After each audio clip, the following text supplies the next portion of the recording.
It's Tuesday, October 14th.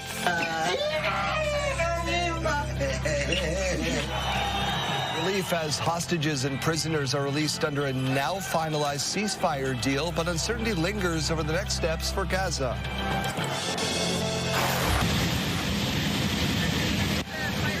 Fire crews in Regina battled a large multi-home fire overnight. We win next 3 and then we win at home. That's a perfect series. I think that's how I'm feeling. I'm feeling good. Not too sure many Jays fans are that optimistic after a rough 2-game series at home. Stay with us, Saskatchewan. Your morning starts right now.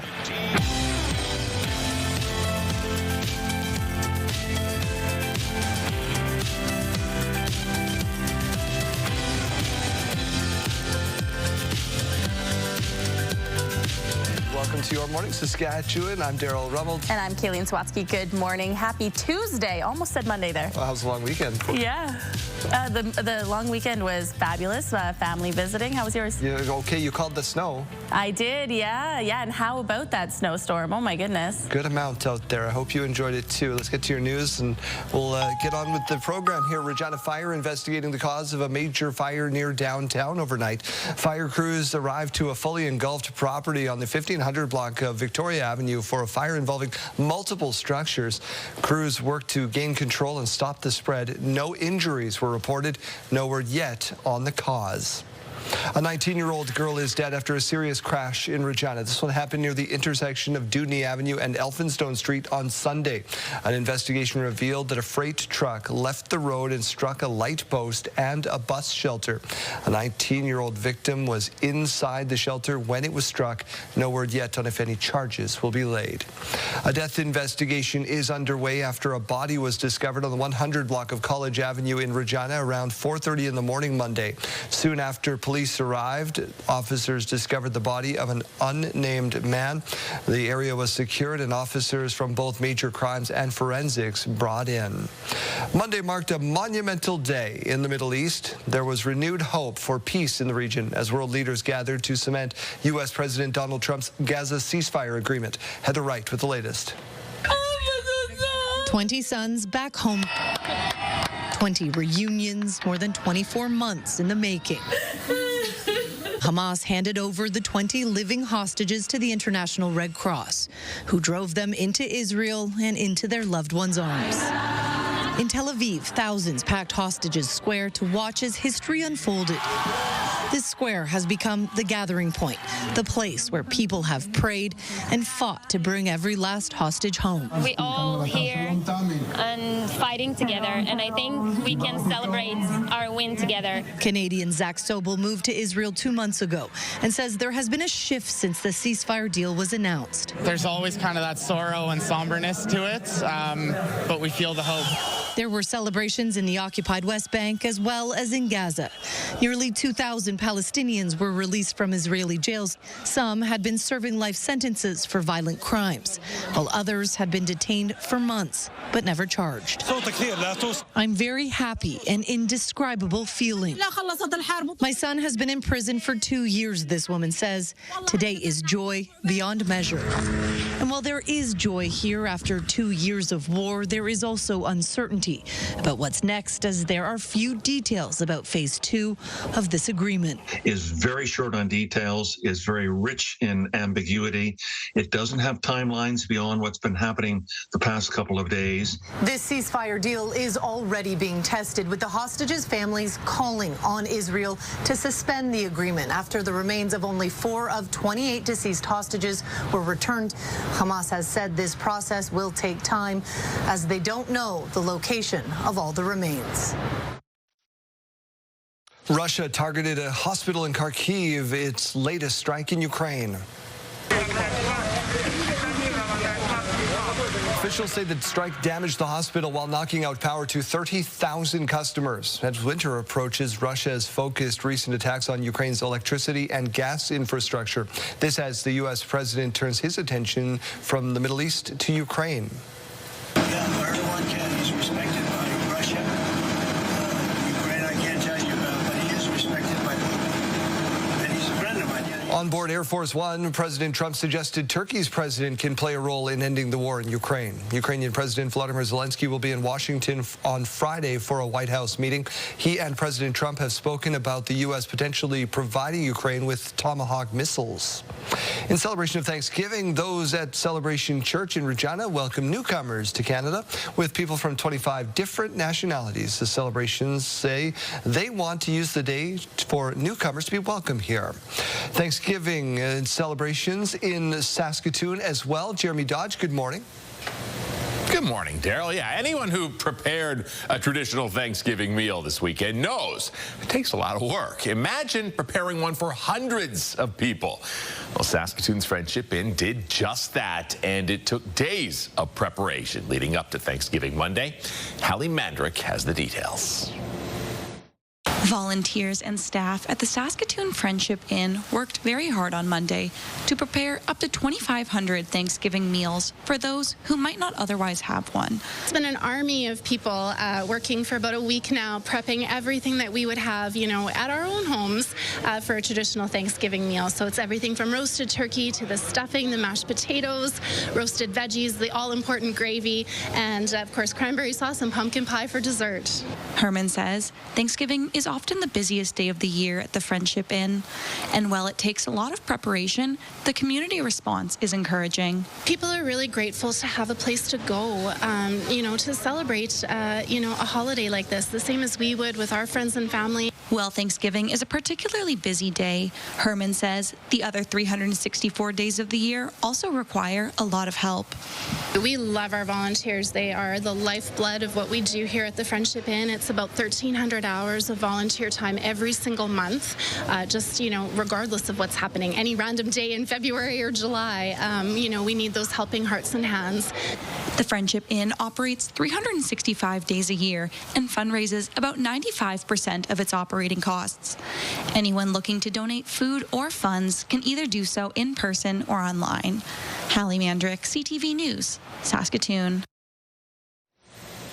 Well, Daryl, I'm wearing my Blue Jays blue this morning, but the confidence is not as high as it was heading into the long weekend. Yeah, you're feeling the blues, and it's showing all over you. The Jays have a tough hill to climb if they want to get back into the ALCS.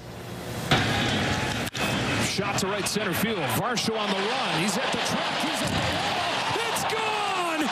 It's the fifth inning homer broke things wide open for Seattle. They go on to a 10-3 win. Trey Yesavich, who was so good against the Yankees, only lasted 4+ innings in his second playoff start. Jays are now down 2-0 in the series, heading to Mariners Park. Shane Bieber will take the mound for the Jays Game 3 tomorrow in Seattle. The slow start to the season continued for the Regina Pats on Monday. Kamloops, Herbert at the blue line. Watched by Keaton Brown. Herbert, Lafreniere, shoots, scores! Tommy Lafreniere's fourth on the season on the power play in overtime was the game winner. The Pats do get a point but fall 4-3. They are now 1-5-1 on the year. Pats young star Maddox Schultz had an assist. He's now got 4 assists in his last 4 games. Pats are back in action Friday in Prince Albert. Let's turn our attention to the Weather Center. You're bang on that snow prediction, but is there any more on the way? Well, I wish I wasn't reporting that for the Thanksgiving weekend, but yes, we did see that precipitation falling over the weekend. We are more likely going to be seeing some more of that rain down in the southeast corner today, but just a very low chance of getting some more flurries later on this morning, and I'll show you that on our radar in just one moment here. Let's take a look at this current temperature, though. We're at 0 degrees in Regina, and that actually just bumped down from 1 degree, so we are fluctuating this morning. Some southeast winds coming in at 15 kilometers per hour to start the day. In Saskatoon, we were just at -4. Now we've actually bumped up, so we're at -2 to start the day. The sun not quite up. That's not going to be until about 7:30 this morning, but when we do, we are going to be seeing a mix of sun and cloud for the start of the day. Now here's a look at that radar and satellite. So we did see down in the southwest some of that light flurry action late last night and into the overnight hours, into early this morning, seeing it right down in that south central zone there. Very low chance that we could be seeing some of that reach Regina in about an hour or two here. Other than that, we're not going to be seeing anything precipitation precipitation-wise in Regina for the rest of the day, just seeing that mix of sun and cloud. Now, also seeing this afternoon some of that rain down in the southeast corner right around Estevan. This is at about 3:45 p.m. this afternoon, and then that system is going to be pushing off, just leaving those clouds still impacting areas around Regina and Saskatoon into those overnight hours. Now, as we continue on and look forward to tomorrow afternoon, we are still going to be seeing some of that very light precipitation right down towards the south. Into the overnight hours, it's going to be tracking northeast. Regina could be seeing some of that into those overnight hours, and then areas between Regina and Estevan could be seeing some more of that rain as we continue on into Thursday. This is Thursday evening now. We see that system grow in size, really bringing some more of that rain down to Estevan.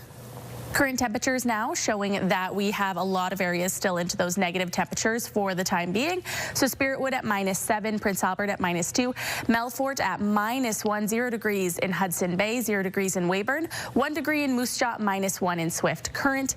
Today's forecast showing temperatures below the seasonal average. Moose Jaw up to only 7 degrees today, Weyburn up to 8 degrees with that cloud cover in Yorkton up to 6 degrees. The 5-day forecast showing that we do have some more of that rain on the way for the afternoon as well. So that's going to be on Friday for Regina. In Saskatoon, we're also seeing some of that precipitation expected on Friday as we get up to 8 degrees.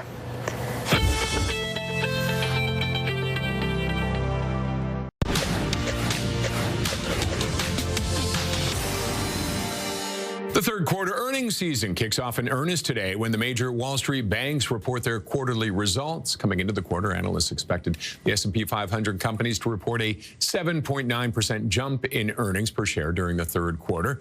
According to FactSet data, if that figure holds, it would mark the 9th straight quarter of positive earnings growth, but a deceleration from the 12% earnings growth reported in Q2 of this year. On the AI front, Samsung shares are down in Asia, even though the chipmaker posted its biggest quarterly profits in 3 years.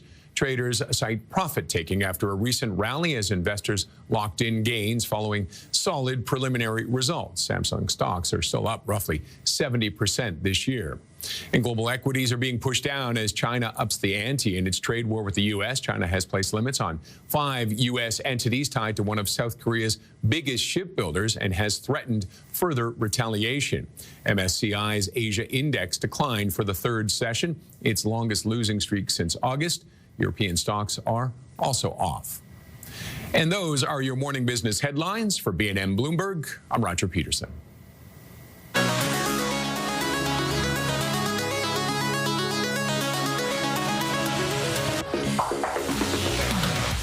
In case you missed it, the Barry Barnes Haunted House has returned for this time of the spooky season. Well, the Haunted House has been an annual staple for over a decade. Organizers say it's different every year. The space is actually a greenhouse, which is decorated over about 3 weeks to become a haunted house. We've been doing it 10 or 11 years. This year we mixed it up quite a bit. We made it tighter. Corners are tighter. It's narrower. Filled with a lot more scares than before. The Haunted House is open noon until 7 p.m. on weekends leading up to Halloween. Have you gone, JD? Is this worth the trip?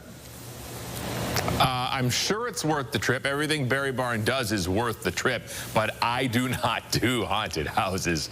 No. No, that's not for me either. Don't they do a fabulous breakfast? No. Barry Barnes? You know what? I've never been. Amazing. I think that's what it is. I think they have a breakfast bar. Been there once. All right, well, I guess that's my next time visiting my sister. I'll go there. Now I'm thinking about dessert. Oh, okay. Well, that is great because today is actually National Dessert Day. So that brings us to our question of the day. What is the best dessert, in your opinion? Honestly, I've been through like 6 pumpkin pies from Costco at this point. I probably shouldn't have any more. I'm going to say cheesecake because of that. I'm going to turn my attention. I'm going to shift. I also know you love a good strawberry rhubarb pie, though. That's how we bribe Daryl sometimes. We'll be like, here's a strawberry rhubarb. Jeremy, what is your favorite? I'm always on board with the McCain Deep and Delicious cake, but That's right now I think I'm craving rhubarb crisp for some reason. Let's go for some of that. My friend and I, we have a tradition every year on each other's birthdays. We will give each other a McCain's Deep and Delicious chocolate cake, and we will eat it, just the two of us. So no one asked for any. No, my friend here. Yeah. All right. Well, text us your name and your answer to 10400. Standard message rates may apply, or scan the QR code. We'll take a look over the city of Regina, which is currently snow-free. We'll see how long that's going to last when Kayleen gives us the weather in a couple of minutes.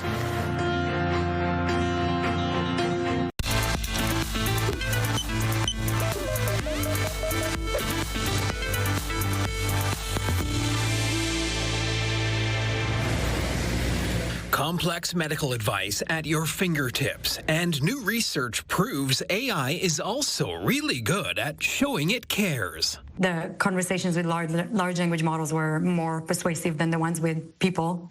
They were also considered more empathetic than people. University of British Columbia researchers found ChatGPT was more persuasive and pleasant to deal with than an actual human. When it's written in such an authoritative way and it has answers to everything you ask it, then of course you would assume that it knows what it's talking about. Sometimes it doesn't, but AI is becoming so convincing. Doctors say patients are arriving to appointments already armed with a diagnosis they may place more trust in than they do in their physician. Oftentimes people get it bang on, but other times people come across things and you spend a lot of time convincing them that that's not exactly what's the case. And that education piece, I think, takes a lot of time. But with millions around the country unable to access a family doctor, the Canadian Medical Association says it's understandable patients are turning to anyone or anything that is available to help. Part of the reason people go online is that they can't get the access that they deserve. And when you have had a primary care provider over a period of time, then you build a trusting relationship. And then you can start having those difficult discussions whereby they will listen to you. Face-to-face conversations that for many require waiting for hours at a clinic or emergency room to speak to a stranger. So they choose asking AI instead. Andrew Johnson, CTV News, Vancouver. Health Report, brought to you in part by Saskatchewan Blue Cross, protecting your health since 1946. With Thanksgiving behind us, thoughts turn to Halloween. And with a display like the one Mike Sion is checking out this morning, it is easy to see why. Mike, good morning. Good morning indeed. We are here at Pumpkins After Dark, or this morning Pumpkins Before Light, given the time of day that it is. I'm here with Josh Turner. Here we are, back again, bigger, bolder, and better. You got it. Yeah, we pulled up all the stops this year. We got extra things added. We've got, as you saw, this animatronics. We've got actors, graveyards, more fog, more smoke. It's even more amazing than last year. Very, very cool. Always fun to kind of get into that Halloween spirit. And here we are right after Thanksgiving. When are we open here at Prairieland Park, and who are we for? Yeah, so we opened up here this weekend. This is our inaugural weekend. It was awesome. We had a huge turnout, minus a Sunday, it was a little bit with the weather. Yeah. But looking great forward. So we're open from Thursday till Sunday. We open up at 6:30, and we close down at 11. Perfect. Then we'll run right through to Halloween weekend? For sure, yeah. Halloween weekend we'll be done. I love that. Okay, well, we're going to tour around here, see what is different, what's the same, and, well, hopefully all the actors have gone home, because I don't really need a fright on a Tuesday morning, I'll tell you that, my friends. What are some of those new things that you're kind of referencing here that we're going to go check out? Yeah, like you talked about, I don't know if they've gone or not. They're pretty devoted to their roles, but we do have actors here that are on the scene. We've got grave diggers, we've got the Pumpkin Twins, which we'll show you later. Get a picture with them, get some prizes. We've got some really cool stuff this year. Very cool. We're celebrating all things Halloween here at Pumpkins After Dark. Check out the website for details on how to get in here. All right, Mike, looking forward to seeing a little more throughout the morning. Stay warm. We'll check in with you later on.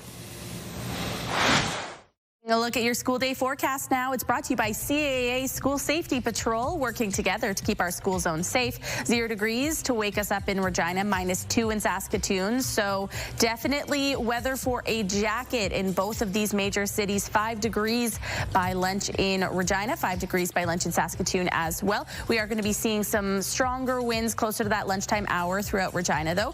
By the final bell, we'll be at 7 degrees in Regina with winds coming in between 15 to 25 kilometers per hour. And by final bell in Saskatoon, 6 degrees, a little bit more sunshine by that time with winds up to about 20 kilometers per hour. As we go to break, here's a look at those gas prices in Regina. The most common cost to fill up is $130.9. You can find regular fuel for as low or as $121.9. In Saskatoon, common cost to fill up is $128.9 this morning, and the lowest you might find is $119.9. Taking a look at the farm markets now, the street price of canola at $545.82 per ton, and the futures price at $612.20 per ton. Amber durum wheat at $282.27 per ton, and red spring wheat at $238.44 per ton. And the Canadian dollar begins the day trading at 71.43 cents US. We're back in just a moment.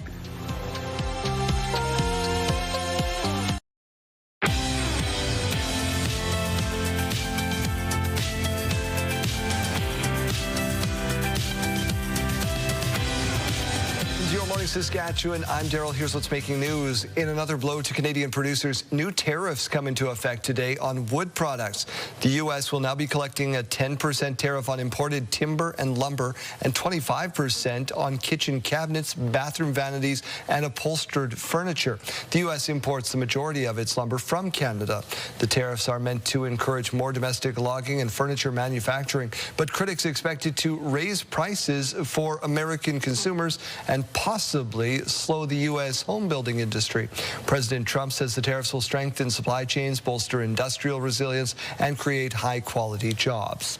Canada Post mail delivery resumes today as workers are returning to the job this week as the union shifts from nationwide strikes to rotating walkouts. The strike began September 25th, the second in less than a year after the federal government announced plans to restructure Canada Post, which is on track to lose $1.5 billion this year.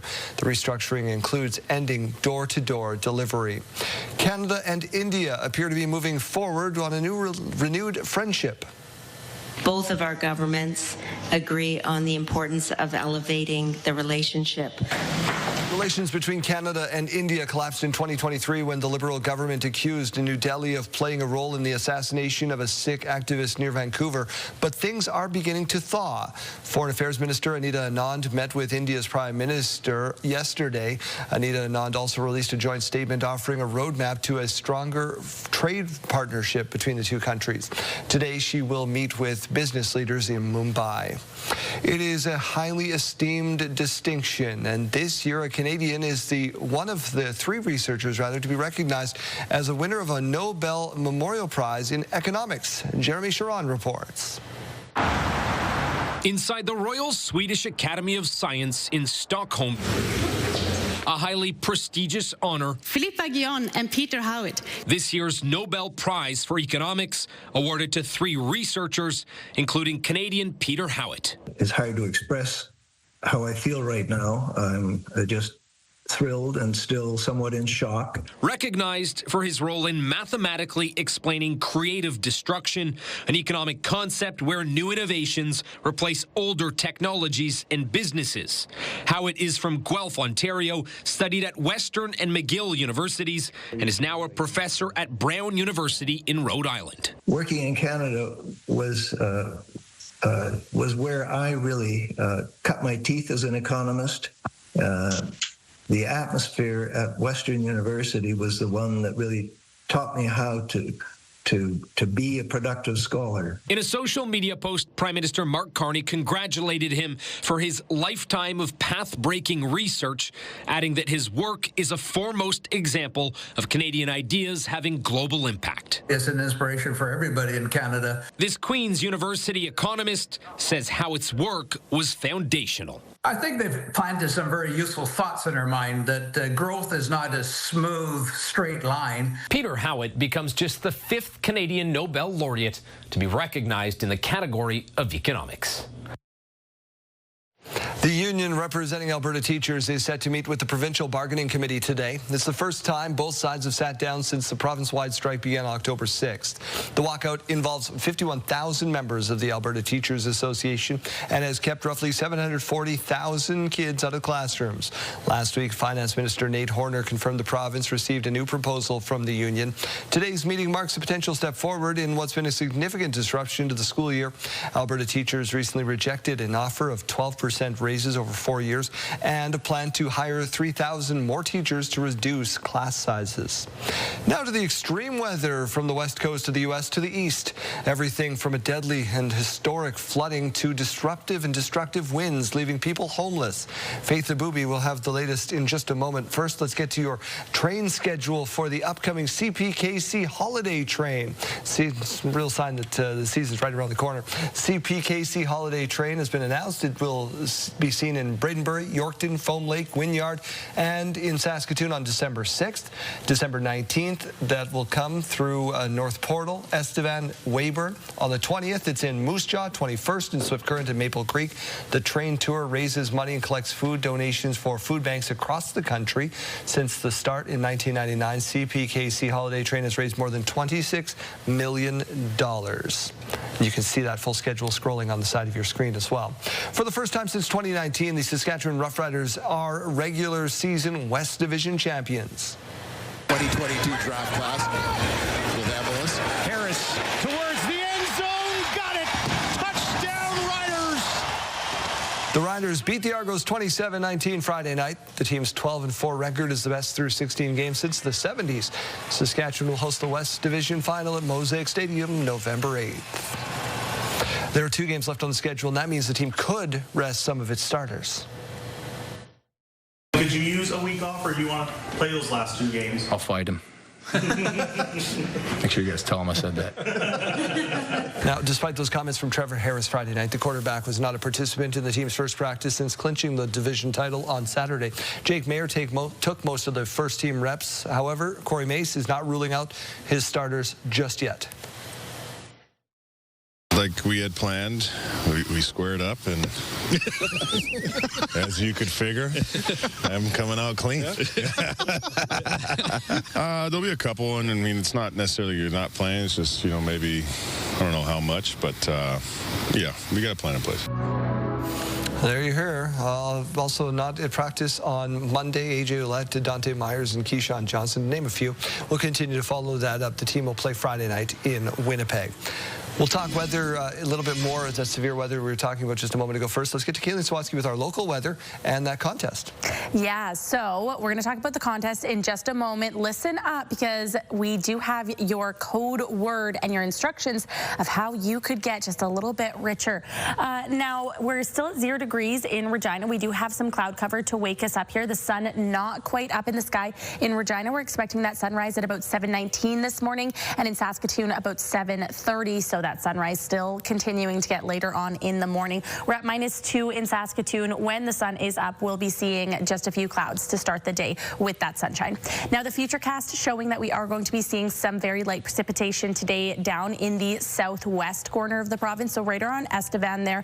The radar, though, showing that we do have a very low chance, only about 20% now, of seeing some light precipitation in Regina in the early morning hours here, and then pushing off for the afternoon, just seeing some of that cloud cover later on this afternoon right around Saskatoon and Regina. We get a little bit of a break from that cloud right over top of the Parkland region, over top of Yorkton there this afternoon and into the early morning hours. Other than that, though, we are going to be seeing some more precipitation moving in during the evening hours on Wednesday, and then some more rain on the way for Thursday as well. A lot of that rain coming up from the United States impacting Estevan there. Now, current temperatures showing that we're still in those minus temperatures for many places across the province this morning. Spiritwood still at -7. Nipawin a little bit warmer there, 1 degree. 0 degrees in Hudson Bay. Down towards the south, we're seeing -2 in East End this morning. Assiniboia at 0 degrees, Yorkton at 1, and Estevan waking up to that -1 degree temperature. Later on this afternoon, Swift Current seeing that high of 6 degrees today. Moose Jaw up to 7. Weyburn with that cloud cover up to 8 degrees, and Yorkton up to 6 degrees. Again, seeing a lot of cloud cover. Now, Now, Regina is going to be reaching that high of 7 degrees today, 6 degrees for Saskatoon. The average this time of year is about 12.5 for Regina and 11.9 for Saskatoon. So we are seeing temperatures below that seasonal average today.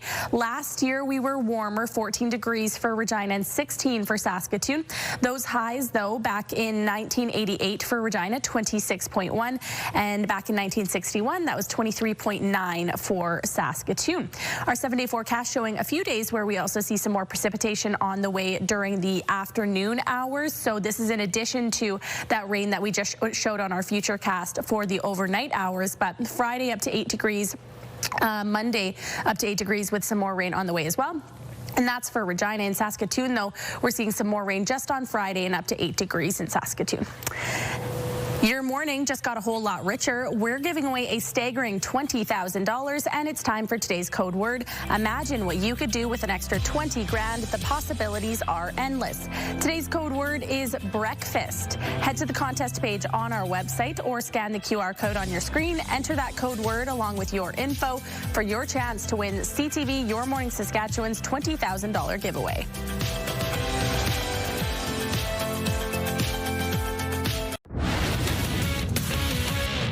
Hi, everyone. Mark Rowe inside the Sports Center newsroom with your must-see moment from Monday. And for it, we're going to head to Buffalo. Sabres taking on the Avs. Martin Necas drops it off to Nathan MacKinnon, and check out the one-touch dangle before putting the backhand past Alex Lyon. An unreal move by MacKinnon to get around Ryan McLeod, and a great finish as well. He had 2 goals in the game, and that one is your must-see moment for Monday. Tonight on TSN, you can catch the Canadian men's soccer team in an international friendly against Colombia, with coverage getting underway at 7:30 Eastern, 4:30 Pacific on TSN 1 and 4. That's all from the Sports Center newsroom. Have a great day.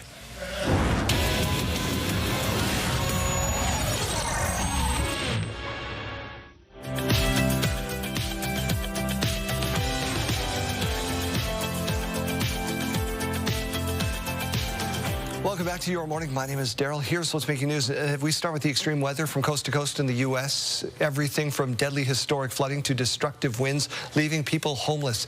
Faith Abube reports. This morning, this is the damage after a sudden and powerful storm known as a microburst tore through Tempe, Arizona.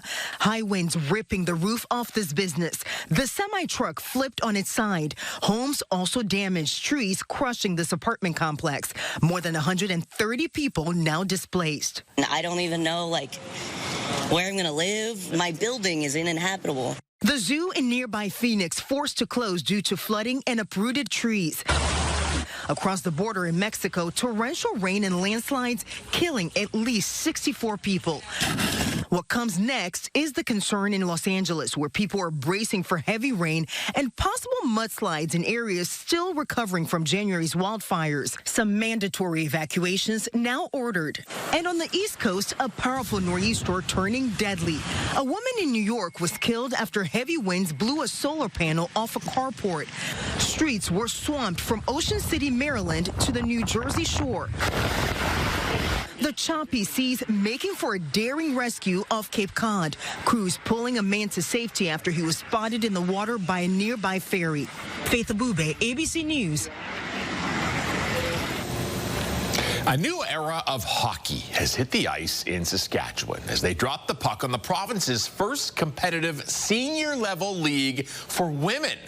Here's CTV's Allison Bamford now on the opportunity for the ladies to play the sport longer. I was definitely nervous. Savannah Stevenson hasn't played on a competitive hockey team since finishing her U.S. college career in 2020. Hockey was always an escape for me, so being able to get on the ice, I was able to leave everything at home. And now she has that outlet back in Canada. This is the first game in the inaugural season of the Saskatchewan Senior Women's Hockey League. Before now, when girls aged out of university sport or the under-22 league, that was it. There's so many girls girls that stop playing, stop being involved. It's just almost a sore spot because it's not there anymore. This league fills a long-standing gap in a province that already has more than 100 senior men's teams. This is step one. This is the groundwork, and it's going to become something, and we're a part of that first step. Co-founders Jenna Merck and Megan LeBlanc built the league from the ground up, with the goal of giving women the opportunity to play competitively for longer. It's going to be a learning year. Everyone knows that, and it can only get better from here on out. 11 teams across the province will play 12 regular season games, structured to strike a balance for players. We're mothers, we're family people, we have jobs. To have that season a little bit shorter condensed so that people can plan around their schedules and we can have good quality talent, I think is really important. Players say the launch of this league comes at a time when women's hockey is booming. The NHL hired its first ever female coach last year, and the Professional Women's Hockey League is entering its third season. If you look at female hockey in general, there's a lot of huge things happening, and I think this league is another monumental moment. A league of their own that they hope will stand the test of time. Allison Bamford, CTV News, Saskatoon.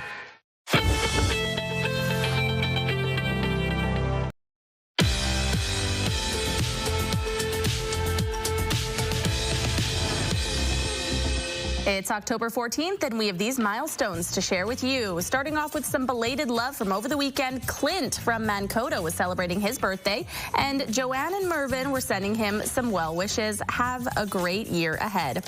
Joanne and Mervyn were also sending love over to Lynn and Patrick from Sherwood Park over the weekend. They were celebrating their anniversary. Congratulations on another year of love and commitment. October 11th was Riker's 8th birthday. Happy birthday wishes coming to you from your mom, and we hope you had a great day. Madeline turns 8 years old. She turned 8 years old yesterday. Her mom, dad, and brother sent her some love for that. We hope you had a wonderful birthday. And a big happy birthday going out to Lauren. She's marking her 23rd birthday today. We hope it's a great one. Lots of love from your grandma and grandpa. And finally, today is Alex and Rebecca's 8th wedding anniversary. Alex wrote in and said, "Happy anniversary, Rebecca, from your loving husband. Here's to many more years of annoying you." Very sweet. Have a great day, you two. Now, if you have a milestone coming up, send us an email to yourmorningsaskatchewan@ctv.ca. You can also scan that QR code on your screen right now. Make sure you attach a photo to that email. Tell us your name, tell us what you're celebrating, and send that in one day in advance.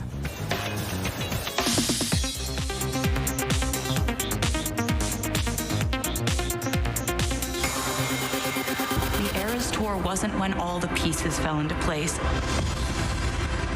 This tour was just when every single one of us who had done so much work, pushing inch by inch,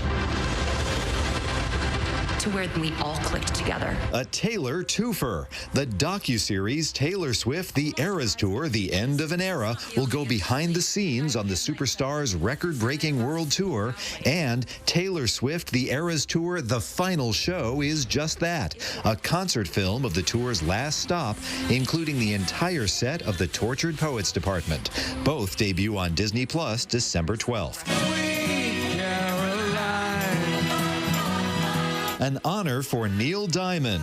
The Children's Diabetes Foundation gave the music icon its Inspirational Lifetime Achievement Award in recognition of his longtime work with the group at its 39th annual Carousel Ball in Denver. The Goo Goo Dolls also performed at the event, which raised $2 million for type 1 diabetes awareness, care, and research. In Hollywood, I'm David Daniel.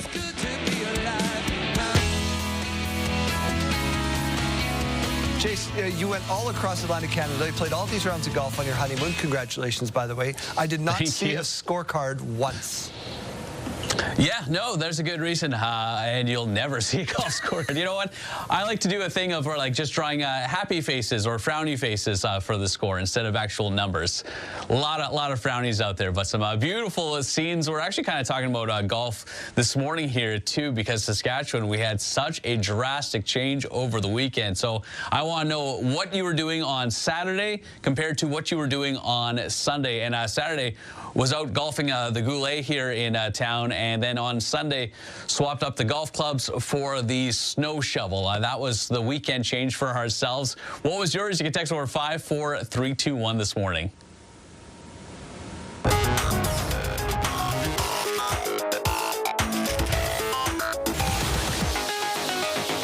It's a short week, so why not kick it off like this?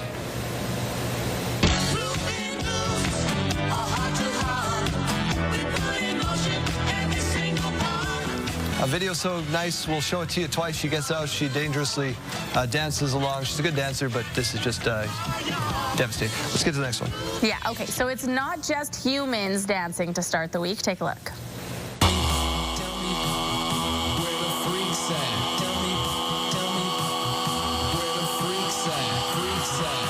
Our feathered friends are also getting into the feeling. Audrey, the cockatoo, loves dancing with her family and mimicking their move. This bird sure can get down with the beat. I thought the dog was going to get into it, too. So did I. My neck hurts watching that bird go. I haven't headbanged like that since the late 90s. Since you were a DJ. Way back 106 years ago. Jeremy, very quickly, you got one. Okay, yeah. One final thing here. Here's a would you rather question for all of us. Check it out. Serious question. Would you rather have no AC in your car in the summer or no heater in your car in the winter? You can only pick one.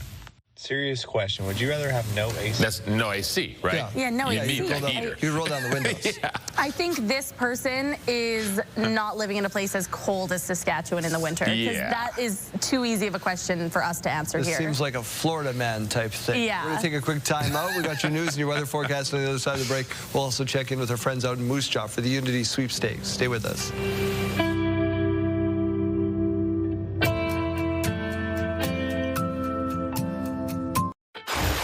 Tuesday, October 14th. Where am I going to go? Who am I going to sell to? It does add that little bit of extra stress. New U.S. tariffs on wood, furniture, and kitchen cabinets take effect today. It's a blow to Canadian producers, a move critics expect will raise prices for American producers and consumers.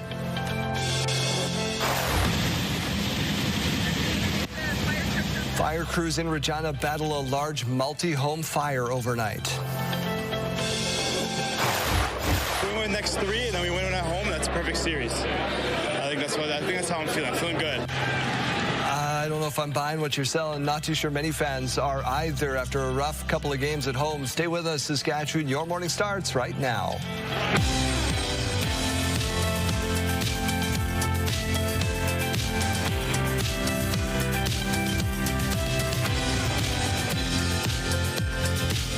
Welcome to Your Morning Saskatchewan. I'm Daryl. And I'm Kayleen. Good morning. Happy Tuesday. We heard earlier how my Thanksgiving weekend was, but how was yours? Well, it was pretty good. Pretty quiet. Went out to southern Alberta where we got a lot of snow. Yeah. Snow and ice everywhere. I can't imagine that was a pleasant drive for you. How was Teresa Caputo at the casino? Teresa was fabulous. I saw some of you there. Thank you for coming up and saying hi. Oh, you had a fan club. Did you have the pre-signed 8x10? Oh, yes. That's what we do here. Let's get to your news. We start with this. You probably saw this overnight. Regina Fire investigating the cause of a major fire near downtown. Fire crews arrived to fully engulfed properties on the 1500 block of Victoria Avenue.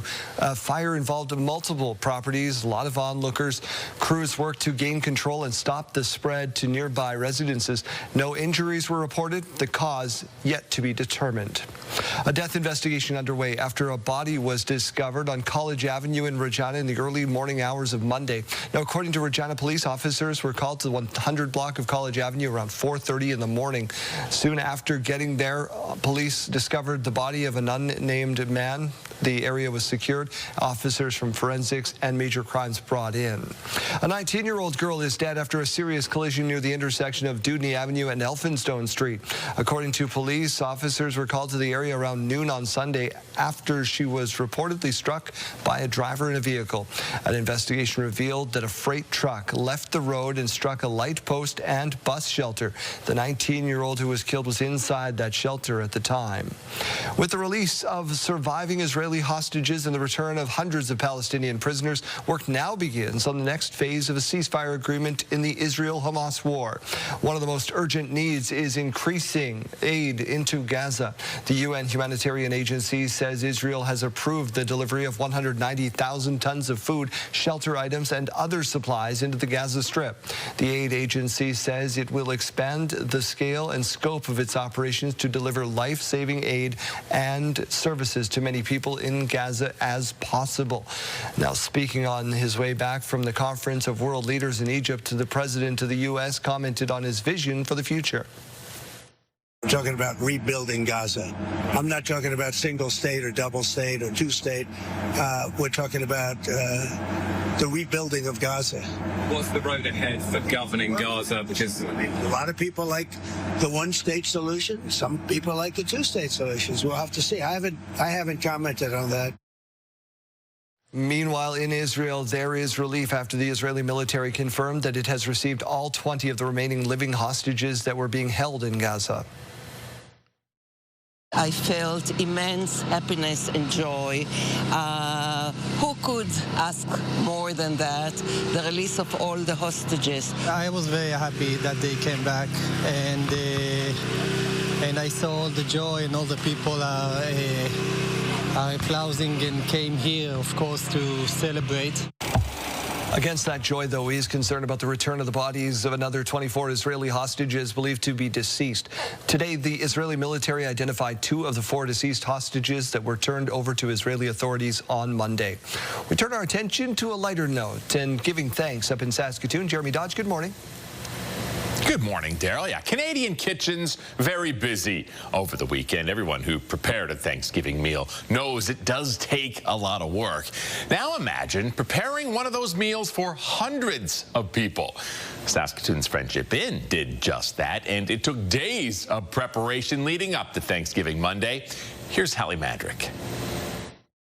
Volunteers and staff at the Saskatoon Friendship Inn worked very hard on Monday to prepare up to 2,500 Thanksgiving meals for those who might not otherwise have one. It's been an army of people working for about a week now, prepping everything that we would have, at our own homes for a traditional Thanksgiving meal. So it's everything from roasted turkey to the stuffing, the mashed potatoes, roasted veggies, the all-important gravy, and of course cranberry sauce and pumpkin pie for dessert. Herman says Thanksgiving is often the busiest day of the year at the Friendship Inn, and while it takes a lot of preparation, the community response is encouraging. People are really grateful to have a place to go, to celebrate, a holiday like this, the same as we would with our friends and family. While Thanksgiving is a particularly busy day, Herman says the other 364 days of the year also require a lot of help. We love our volunteers. They are the lifeblood of what we do here at the Friendship Inn. It's about 1,300 hours of volunteer time every single month, regardless of what's happening. Any random day in February or July, we need those helping hearts and hands. The Friendship Inn operates 365 days a year and fundraises about 95% of its operating costs. Anyone looking to donate food or funds can either do so in person or online. Hallie Mandrick, CTV News, Saskatoon. Daryl, it was a rough Thanksgiving weekend for Blue Jays fans. Yeah, I know one Seattle Mariners fan. His name is Mark, and he's very, very happy this morning. The comeback is now apparently on in the ALCS. Shot to right center field. Varsho on the run. He's at the track. He's at the wall. It's gone. We're here, in fact. Mark Smith, shout out. He works with the Moose Jaw Warriors. The 5th inning homer broke the game wide open for Seattle. They win the game 10-3. Trey Yosavage, who was so good in the Yankees series, ungood in this one. The Jays are now down 2-0 in the series and head to Seattle. The slow start to the season continued for the Regina Pats on Sunday. Kamloops, Herbert at the blue line. Watched by Keaton Brown. Herbert, Lafreniere, shoots, scores! And Kamloops Make that Monday. The game was yesterday. Tommy Lafreniere's 4th on the season on the power play in overtime was the game winner. The Pats get a point but fall 4-3. They are now 1-5-1 on the season. It's very young. Pats young star Maddox Schultz had an assist in this game. He now has 4 assists in as many games. Pats are back in action on Friday in Prince Albert. Here's a sign that the holiday season is right around the corner. The schedule for the CPKC holiday train is already out.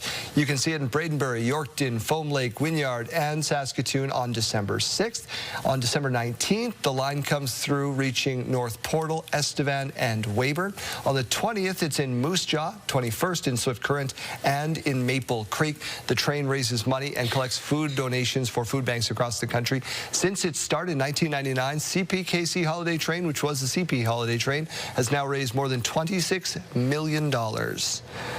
Some great bands on there. American authors are on there. They're all scrolling on the side of your screen on that beautiful new ticker of ours, Kayleen. Yeah, it's absolutely beautiful, that new look. Let's take a look at something else that's beautiful, and that's our morning view this morning. All those fall colors still alive despite the snow that we did see this weekend. This morning view is brought to you by recyclemyelectronics.ca, where you can find a drop-off location near you.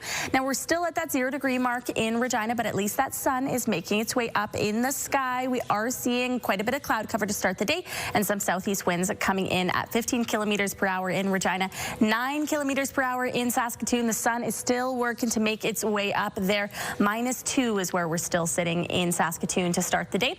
Now, the radar and satellite showing that we did get some more of those flurries late last night and into the overnight hours early morning this morning. But as we continue on to look at the future cast, we're not really seeing a lot of snow on there today. We are seeing some rain down in that southeast corner around Estevan. Some more cloud cover down towards the south as well. Saskatoon could be seeing just a little bit more sunshine today compared to Regina. Now, we are going to be seeing some more precipitation as we look forward into the rest of the week, but it's mainly going to be during those late evening hours and overnight for Regina. Not a lot of afternoon rain on the way. Down in Estevan, though, we are going to be seeing some more of that rain as we make our way into Thursday afternoon. This is at about 6:45 p.m. on Thursday. Now, current temperatures showing that we are still at -7 in Spiritwood, -2 in Prince Albert, -1 in South End, -1 in Swift Current, 1 degree in Regina, and -1 in Estevan.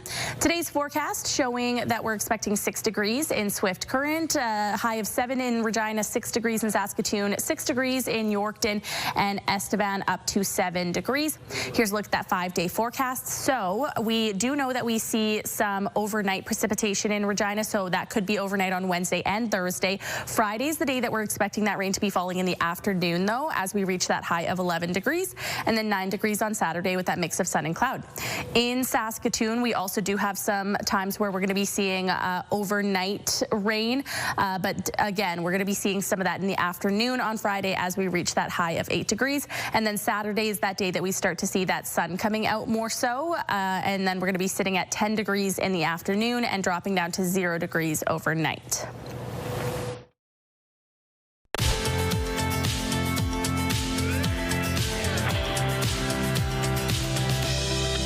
Let's take a look at your rural forecast. Now, we are seeing temperatures below that seasonal average today across the province.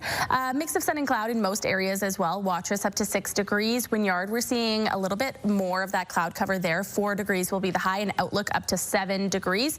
Down in Rockland, 5 degrees, 7 degrees for Coronach, and 7 degrees for Broadview today. Carlisle up to 7 with some of that precipitation falling down in that southeast corner today.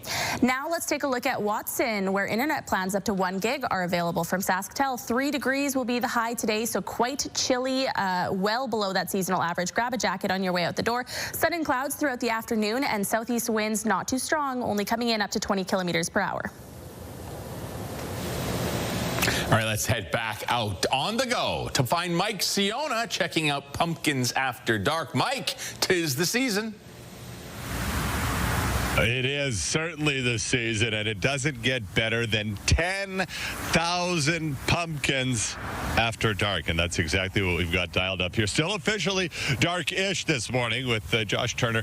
And where are we now? We're right in the crux to this place. Yeah, we're right here at the iconic pumpkin tunnel here at Pumpkins After Dark. So this is a great spot to come, get a good photo op, good selfie, and post it on social media. Yeah, it's kind of cool. It's almost like we're seeing what it would be like to come at sunset, right? And things are getting lighter and brighter for us here this morning. But you could kind to see and imagine what that transition would be like as nightfall overtakes here. Exactly. And as people kind of really get into the Halloween spectacular season here. How long does it take to kind of make your way through here? Because we've been popping around all morning. Yeah, so it's about 1.5 kilometers of walking space, and then there's a lot of photo ops, and like we talked about, actors. So you're going to take a while to get through this. Take as long as you want. Take the night. Just got to be out by 12. Yeah, that's right. When security guard says it's time to go, it's time to go. And you were talking about these pumpkins, obviously the synthetic ones that allow you to do a lot more, and then thousands of real ones, and people can come here and buy them.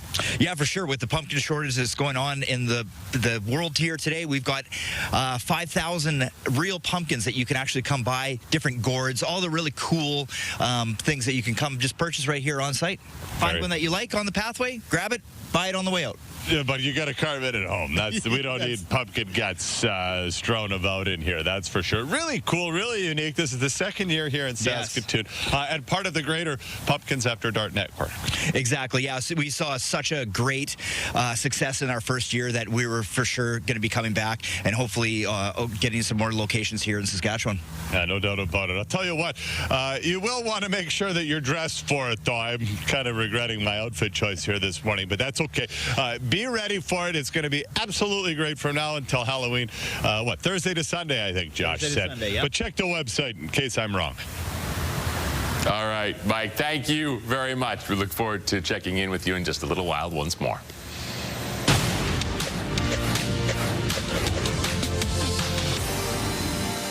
The third quarter earnings season kicks off in earnest today when the major Wall Street banks report their quarterly results. Coming into the quarter, analysts expected the S&P 500 companies to report a 7.9% jump in earnings per share during the third quarter. According to FactSet data, if that figure holds, it would mark the 9th straight quarter of positive earnings growth, but a deceleration from the 12% earnings growth reported in Q2 of this year. On the AI front, Samsung shares are down in Asia, even though the chipmaker posted its biggest quarterly profits in 3 years. Traders cite profit-taking after a recent rally as investors locked in gains following solid preliminary results. Samsung stocks are still up roughly 70% this year. And global equities are being pushed down as China ups the ante in its trade war with the U.S. China has placed limits on 5 U.S. entities tied to one of South Korea's biggest shipbuilders and has threatened further retaliation. MSCI's Asia Index declined for the third session, its longest losing streak since August. European stocks are also off. And those are your morning business headlines. For B&M Bloomberg, I'm Roger Peterson. Now to the Instagram announcement meant to keep preteens safe. Rebecca Jarvis with the changes. A new warning for parents about how social media is affecting preteens. Researchers finding the more time kids spend on sites like TikTok and Instagram, the lower their scores on reading and memory tests. Even just 1 hour a day on social media was found to have an impact. This not only shows us that a small amount of social media can actually potentially interfere with learning, with school performance, but also that there's a dosage effect. So the more social media these kids are using, the worse they're doing. The study of students ages 9 to 13 found about 1 hour per day on social media led to test scores 1 or 2 points lower. Those spending more time on social media saw a 4 to 5 point drop. While a few points may not seem like a big deal, doctors warn teens' social media use increases as they age, meaning more risks down the road. We are essentially putting an entire generation of kids in an uncontrolled experiment with the amount of social media that's out there, with how addictive these phones are, and all of it ties together. And who knows what could potentially happen in 5, in 10, in 20 years. Just yesterday, California became the latest state to require warning labels on certain social media sites when kids log on. Tech companies have defended their safeguards when it comes to kids online.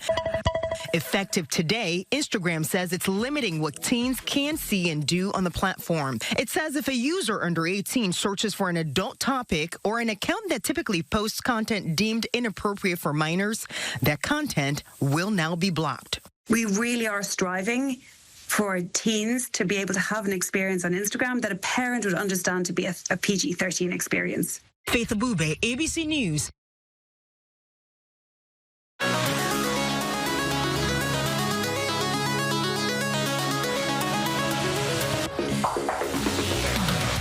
this guy is diving deep into his Halloween spirit. Joy that it brings in families' eyes. Parents, kids come over, families that come over. Some come over every night from September to October. What I did there, he's turned his entire yard into an under-the-sea adventure. It includes glowing sea creatures and haunted shipwrecks. Big displays like this are a massive commitment, and he says he starts working on them in January, the planning, and then the execution closer to. Wow, that is some serious Halloween love. If you are in Saskatchewan and you decorate your yard or your neighbor does, take pictures, send them to us at Your Morning Saskatchewan at ctv.ca. We'd love to share those along the way. Yeah, all right, let's get on over to our question of the day. Halloween is all about the candy, right? We're talking about sweets. Today is actually National Dessert Day. So we're asking you, what is the best dessert, in your opinion? I'd be fine if I knocked on somebody's door and they handed me a slice of strawberry rhubarb pie. Well, that's actually a runaway favorite this morning. Anything with rhubarb is really getting some popular votes here. So Susan saying apple rhubarb pie or crisp.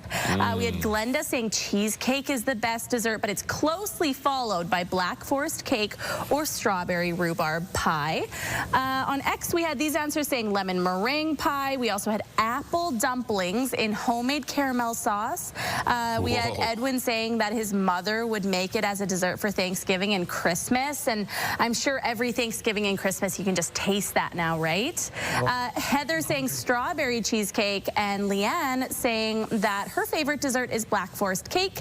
And mine, I actually got this morning thanks to Bailey in our studio. Mine is angel food cake, which I'm eating for breakfast.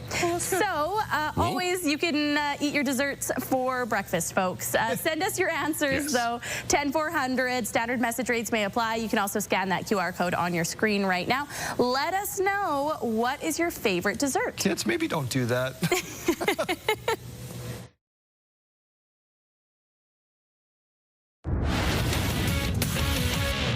Hi, everyone. Mark Rowe inside the Sports Center newsroom with your must-see moment from Monday. And for it, we're going to head to Buffalo. Sabres taking on the Avs. Martin Necas drops it off to Nathan MacKinnon, and check out the one-touch dangle before putting the backhand past Alex Lyon. An unreal move by MacKinnon to get around Ryan McLeod, and a great finish as well. He had 2 goals in the game, and that one is your must-see moment for Monday. Tonight on TSN, you can catch the Canadian men's soccer team in an international friendly against Colombia, with coverage getting underway at 7:30 Eastern, 4:30 Pacific on TSN 1 and 4. That's all from the Sports Center newsroom. Have a great day.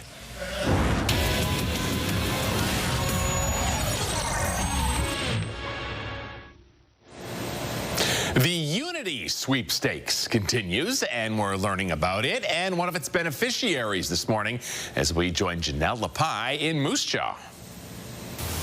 Well, we have ventured down to Moose Jaw here this morning. We've got some really cute furry friends with us, and Dana is with me as well. We are going to be talking a little bit about Unity Sweepstakes, which is an event that helps sweet little animals just like these two here. So good morning. Thank you so much for being with us. You're so welcome. Thank you for your patience on my arrival. Oh, we are so thrilled to be here. Absolutely worth the wait. Let's talk a little bit about what Unity Sweepstakes is and what that means to you guys as an organization. We are so blessed to be part of Unity Sweepstakes. I think we were one of the last charities to join, but we, took some time, reached out to the Regina Humane Society, who are the lead charity of this sweepstakes, just to see what was actually going to be happening.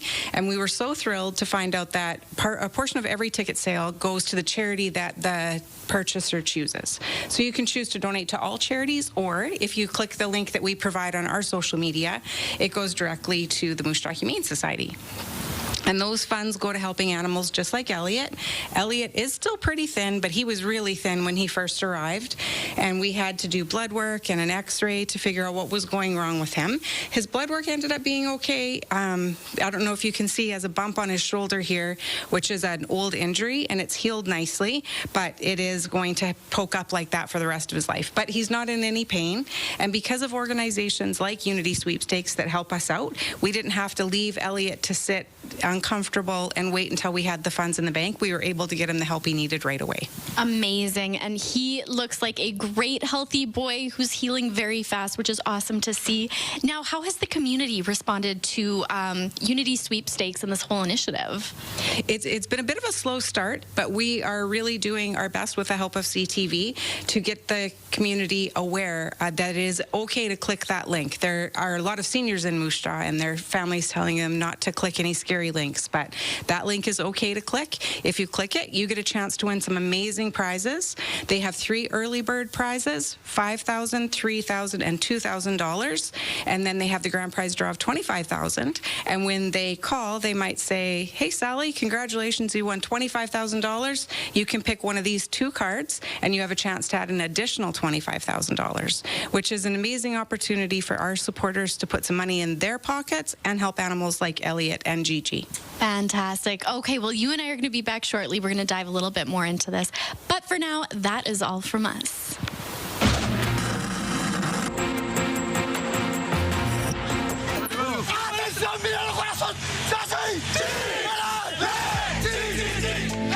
Years ago this week, the world watched and then celebrated as 33 miners were rescued after more than 2 months of being trapped underground in a mine in Chile. It all started with a cave-in 700 meters down and 3 kilometers from the entrance to the copper mine. It took 17 days to contact the miners and learn that they were alive and okay. After 69 days, the international rescue effort finally ended in joy, with more than 1 billion people around the world watching that rescue live.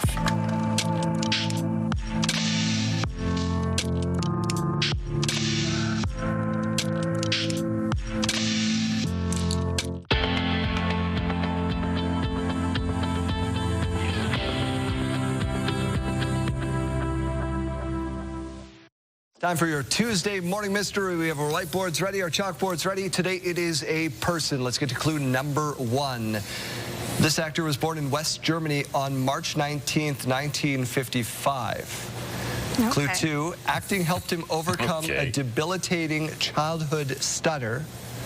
And clue 3, in the year 2000, he won an Emmy for Outstanding Guest Actor in a Comedy Series for his work on Friends, in which he played the father of Ross Geller's much younger girlfriend. Okay. Oh, Friends fans know this one. Okay. GD, how you feeling? Are you a Friends fan? Yeah, I got it. I was worried, but that last one, I am a Friends fan. Okay. So chalkboards up, whiteboards up. I guess I keep saying chalkboards. Oh. Yeah. Bruce Willis. It is Bruce Willis, and why is it Bruce Willis? Today is Be Bald and Be Free Day. I love you, husband. Oh, Bruce Willis. Yippee-ki-yay. That was today's morning mystery. Studio consideration provided by Father's Furniture, specializing in quality Canadian-made furniture. It's time for your school day forecast, brought to you by CAA School Safety Patrol, working together to keep our school zone safe. If you're heading out to catch the bus in Regina, we're sitting at 1 degree with some of that cloud cover to start the day. -1 in Saskatoon. Grab a light jacket on your way out the door. 5 degrees for both cities by lunch, but the wind's going to be a little bit stronger in the southern zone, particularly down in that southeast corner, seeing winds up to about 30 kilometers per hour. 7 degrees is the high in Regina this afternoon. We'll be sitting at that for our final bell, and sitting at 6 degrees by final bell in Saskatoon, but we will be seeing a little bit more sunshine there. As we go to break, here's a look at those gas prices in Regina. The most common cost to fill up is $130.9. You can find the lowest for $121.9. In Saskatoon, the common cost is $128.9. The lowest you might find it is $119.9. Taking a look at the farm markets now, the street price of canola at $545.82 per ton, and the futures price at $612.20 per ton. Amber Durum wheat sitting at $282.27 per ton this morning, and red spring wheat at $238.44 per ton. And the Canadian dollar begins the day at 71.43 cents US. When we come back, the latest on the situation at Canada Post. Stay with us.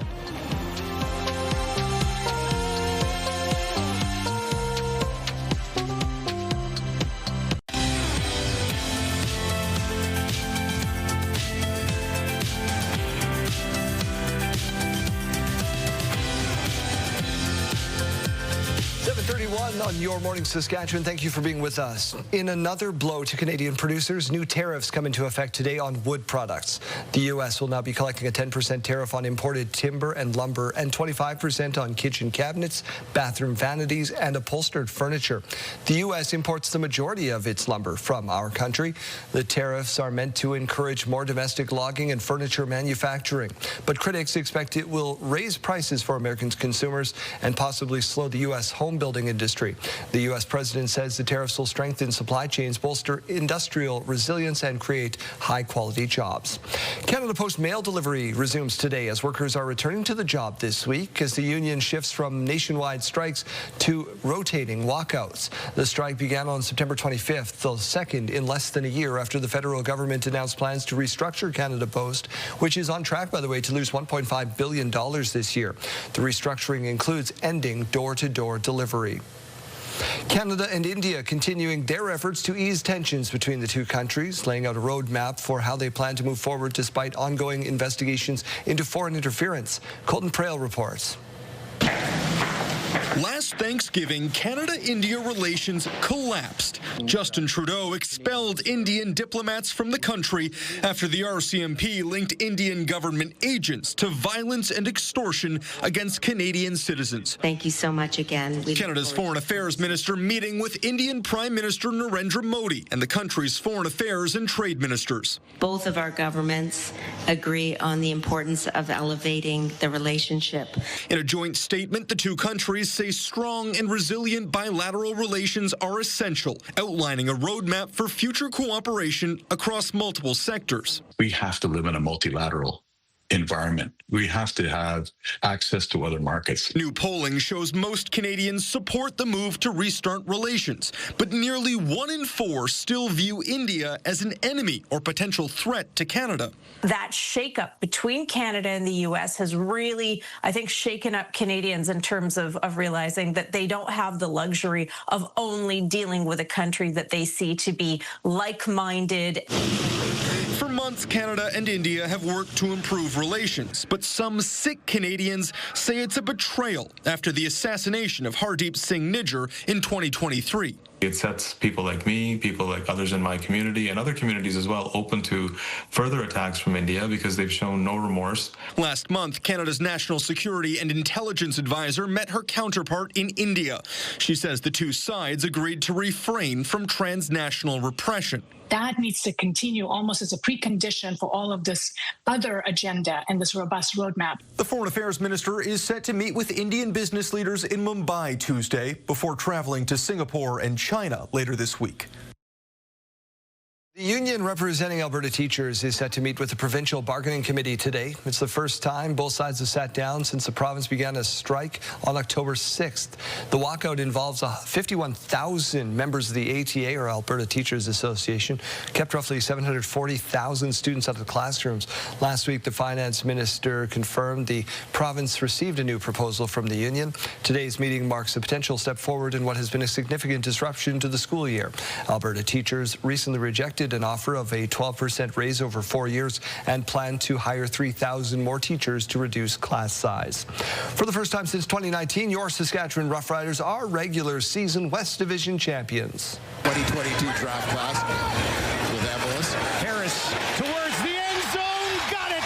Touchdown Riders. Riders beat the Argos 27-19 on Friday at Mosaic. The team is now 12-4, has the best record through 16 games since the 70s. Saskatchewan will host the West Division final at Mosaic on November 8th. We turn our attention to the Weather Center. And Kaylee and Sawatsky, you brought a little bit of snow, but it didn't keep fans away from the stadium. No, and we did talk about that snow making its way in last week. Looking forward into the next 7 days, though, we're not seeing a whole lot of the flurries. Could be seeing some very light ones overnight. During the afternoons, though, just going to be seeing some of that rain, mainly in the forecast down in that southeast corner around Estevan. I'll show you that in just a moment here. 1 degree now to wake us up in Regina. Still seeing those clouds. We're going to be seeing those clouds all throughout the afternoon today as well. 22 kilometers per hour for the winds right now. Could be seeing gusts up to about 30 kilometers per hour in Regina. Not going to be getting quite as strong up in Saskatoon, though.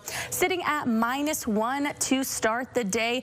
We are going to be seeing just a little bit more of that sunshine through the central zones today, but still going to be seeing some of that cloud cover as well. Just a little bit more sunshine than what we're going to be seeing down in the south. Radar and satellite showing that we did get some of those very light flurries overnight. Into the evening hours yesterday, they were mainly over in that southwest corner, and then into the south central zone into early this morning. Looking forward, though, we're just going to be talking about some of that rain falling in the southeast corner there around Estevan. Some more cloud covers down towards the south, as I mentioned, and then some more cloud cover increasing in areas east of Saskatoon and east of Prince Albert later on into those overnight hours. Now, as we continue on to look into Thursday, we are going to be seeing some more of that rain popping up on the screen. It's going to be starting during those late evening and overnight hours, and then into the afternoon on Thursday. We're really going to be seeing it concentrating around Estevan there down in the southeast corner. Current temperatures showing that we're still stuck at -7 in Spiritwood, -2 in Prince Albert, -1 in Melfort, and 0 degrees in Hudson Bay. -5 for the Battlefords, -1 in Kindersley, 1 degree to wake us up in Moose Jaw this hour, and -1 in Estevan. Later on this afternoon, though, seeing that Estevan will be up to about 8 degrees. We'll be seeing Yorkton up to 6 degrees, Moose Jaw up to 7 degrees, and Swift Current up to about 6 degrees. The 5-day forecast in Regina, as I mentioned, we could be seeing some overnight hour precipitation, so that could be seen on Wednesday and Thursday overnight. But when we're going to be seeing it in the afternoon is actually on Friday, as we get up to 8 degrees. That is just above what we're going to be seeing today of 7 degrees. In Saskatoon, the high today is expected to be about 6 degrees with that mix of sun and cloud. 10 degrees tomorrow, 11 on Thursday, and 8 degrees on Friday. Again, seeing some of that precipitation through the central zones during the afternoon hours that day, and then Saturday with that sunshine up to 10 degrees.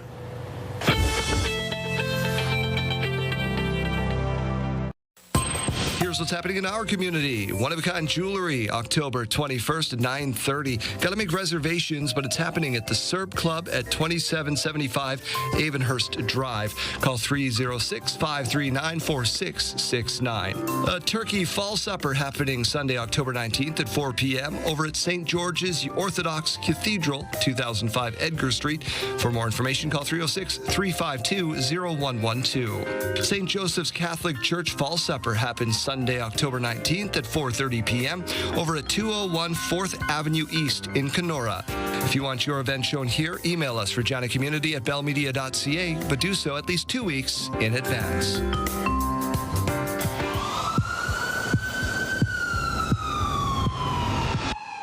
The incident happened on September the 21st at around 4 o'clock in the late afternoon on the 2000 block of Prince of Wales Drive. 4 men entered a business and managed to steal thousands of dollars worth of product. All of the suspects were men between 5 foot 10 inches to 6 feet tall and were heavy set.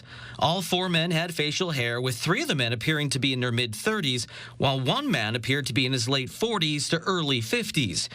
If you recognize any of the men in these images, contact Crime Stoppers now. I'm Belton Johnson, board member with Regina Crime Stoppers. Did you know Crime Stoppers will pay up to $2,000 cash rewards for information on this or any other serious crime in Regina?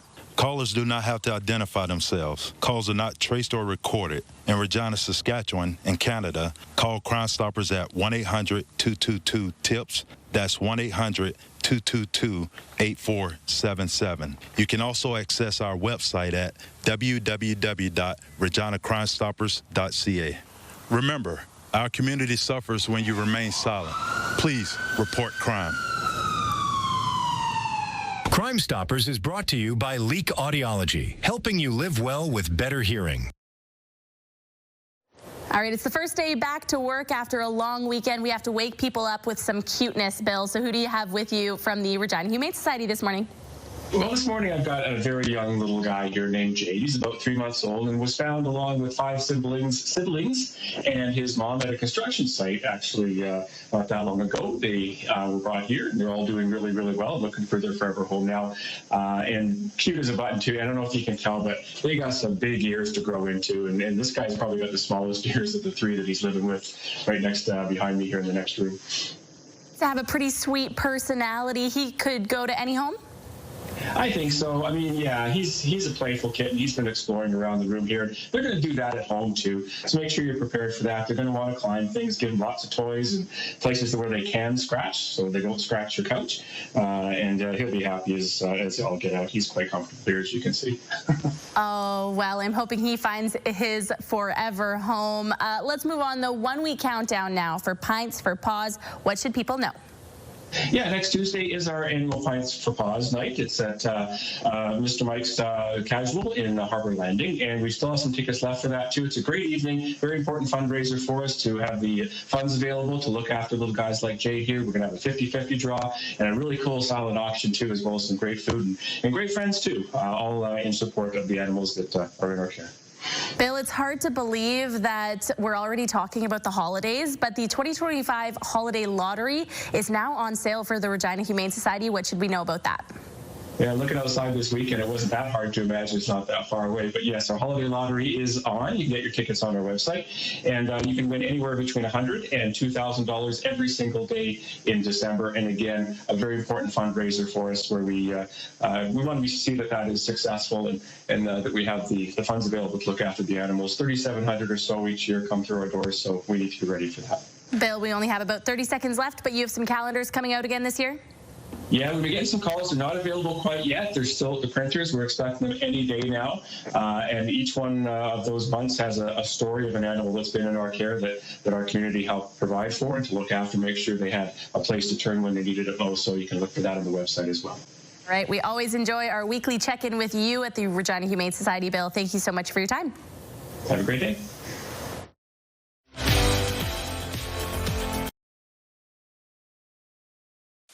Tonight, beer from Canada filled with methamphetamine. It was very confined. I could barely walk around. An innocent young man dead. He was screaming out, "I'm dying, I want mom. I'm dying, I want mom." W5 investigates a sophisticated Canadian meth pipeline. Just this tonnage coming our way out of Canada. How criminals here are getting away with it. He's obviously trying to lose us.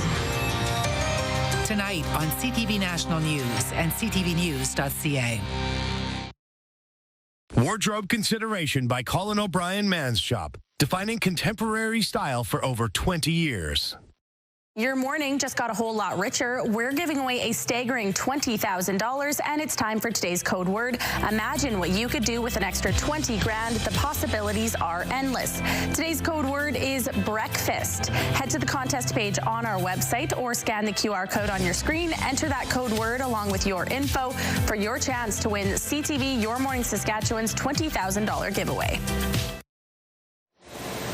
All right, let's check back in with Janella Pye, who is out on the go at the Moose Jaw Humane Society for more on the Unity Sweepstakes. Janelle.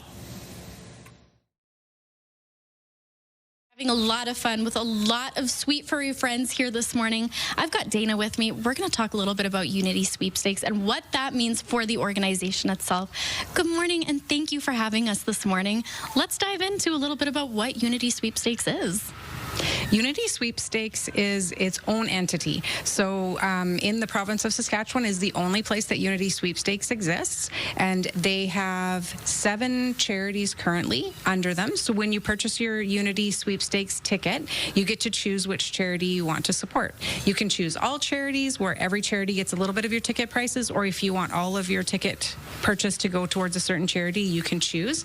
We, of course, hope you choose the Moose Jaw Humane Society for animals like Peter Quill. And and then the money that goes to each charity, they choose how they spend it. For us, the money is really important. It goes mostly to vet care, so spaying and neutering, helping with any emergent needs that the animals may have medically, and it also goes to helping to giving them the gift of time. So not every pet walks in the door for their 5-day stray hold and gets adopted the day after. Some of them it can take months, so it buys them the gift of time to wait for their forever families. Absolutely, and looking after all these animals is no small task by any means. So how have you seen the community, kind of play into this and help the Humane Society? Well, when you came in this morning, you probably noticed weekends are really big for us. People go through their old books and blankets and the recycling, and they bring it to the shelter so that we can use it for bedding for the animals. We do have a fabulous bookstore, so we sell books. All the money goes towards helping the animals, and we have a great recycling program too. Fantastic. All right, well, you and I are going to be back very soon. We're going to have some more little friends with us. I am so excited to be here and get all these little snuggles in, so we'll be back soon with more. All right, Janelle, thank you very much. As you said, we'll see you again in just a little while.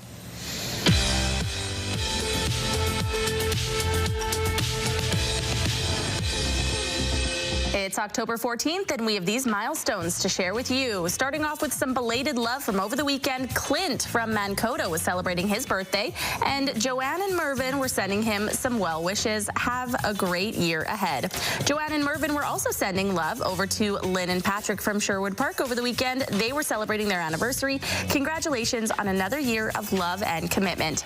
October 11th was Riker's 8th birthday. Happy birthday wishes coming to you from your mom, and we hope you had a great day. Madeline turns 8 years old. She turned 8 years old yesterday. Her mom, dad, and brother sent her some love for that. We hope you had a wonderful birthday. And a big happy birthday going out to Lauren. She's marking her 23rd birthday today. We hope it's a great one. Lots of love from your grandma and grandpa. And finally, today is Alex and Rebecca's 8th wedding anniversary. Alex wrote in and said, "Happy anniversary, Rebecca, from your loving husband. Here's to many more years of annoying you." Very sweet. Have a great day, you two. Now, if you have a milestone coming up, send us an email to yourmorningsaskatchewan@ctv.ca. You can also scan that QR code on your screen right now. Make sure you attach a photo to that email. Tell us your name, tell us what you're celebrating, and send that in 1 day in advance.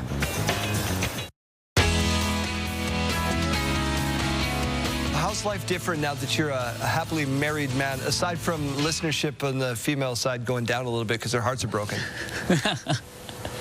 Honestly, I keep on losing my ring. Every day there's usually like a mad scramble of I've left it somewhere type thing. I'm like, oh no! But it's still the actual one. It's the one I started off with. So hey, I'm like 3 weeks in, 2.5 weeks, and still got it. But my faith is dwindling every day.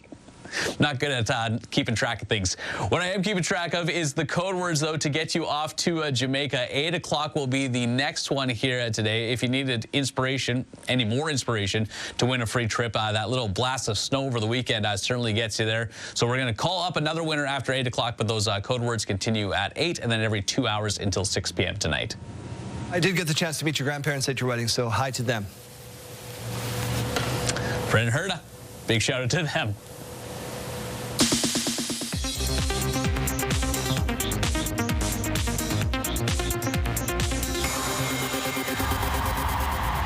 People like to talk about phenomenons. Taylor Swift is celebrating the end of an era, the Eras Tour, that is, with a new 6-part docuseries on Disney+. GMA breaking the news that the series will give fans a behind-the-scenes look at the tour. Disney+ will also be debuting a concert film captured at the final stop of the Eras Tour in Vancouver. Both projects will premiere December 12th. Disney is the parent company of ABC News. Save the date, Bridgerton fans. Netflix has revealed that Season 4 of the period romance will air in 2 parts early next year. Part 1 will premiere on January 29th, and Part 2 will premiere on February 26th. The 8-episode season will follow the second eldest Bridgerton son, Benedict, played by Luke Thompson. No, put Born in the USA on the shelf. I want this record to feel different. With less than 2 weeks to go before Springsteen Deliver Me From Nowhere hits theaters, a final trailer for the film has been released. The new footage shows Jeremy Allen White's Springsteen deciding to shelve his future hit Born in the USA in favor of a different sound on his 1982 album Nebraska. The movie hits theaters on October 23rd. And singer Usher is 47 today. And that's what's happening in Hollywood. Nicole D'Antonio, ABC News. I'll be happy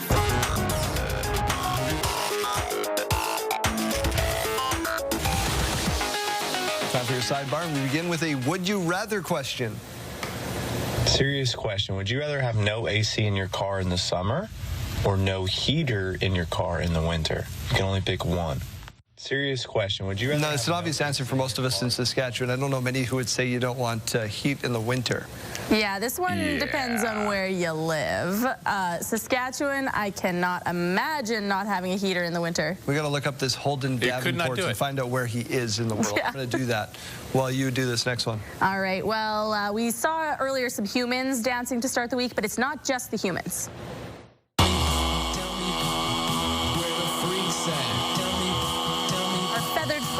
Also getting into that feeling as well. Audrey the cockatoo loving dancing with her family, mimicking their moves. That bird has sure got some rhythm. Wow. It's almost like it's a puppet or something. Yeah. Like it's not real. Like a It's just robot. All right. I see, Daryl, you're sitting here on your phone. I don't know where he is. I don't know where in the world he is. It doesn't say. It says Snapchat has 6.5 million people. Oh, I can creep that and figure out where he's from. They're good at things like this. We're not. Time out. We're going to have your weather forecast and your news update right after this short timeout.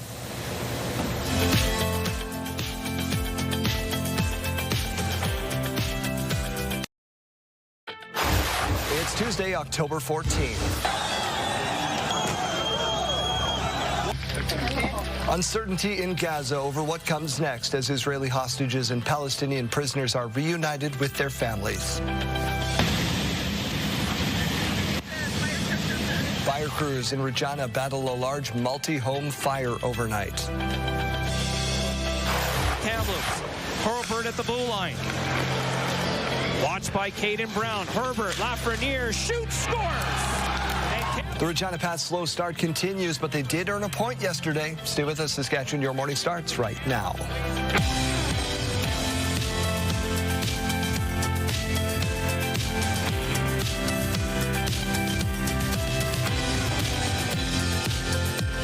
Welcome to Your Morning Saskatchewan. I'm Daryl. And I'm Kayleen. We sure are happy that you're joining us this morning. Yeah, it's a little bit warmer than it was, let's say, Saturday. Yeah, a bit Blasted by some cooler snow. on that day. Yeah, but it is still a cold start to the day, so definitely still needing some jackets. And we grew up in Alberta, right? In Alberta, and I'm from Brooks, and we had Chinooks, so you get that blast. You didn't have to always wear the jacket over the costume, but yeah, but wave's then, trending. Well, a couple times a year, the Chinooks would come down and then melt everything, and it would be all wet and slushy, so I almost prefer it here. Okay. But that leads us to the next question. So the trend is going towards jackets for Halloween, isn't it? Yeah, we're still looking forward to seeing some more snow on the way before Halloween. Mateo's going to be a great Ninja Turtle with a big jacket over top. Let's get to your news update for this part of the hour. We'll get back to Keaton in just a moment. We begin with Regina Fire investigating the cause of a major fire near downtown. Fire crews arrived to fully engulf properties on the 1500 block of Victoria Avenue overnight. Crews worked hard to control it and stop the spread as people looked on.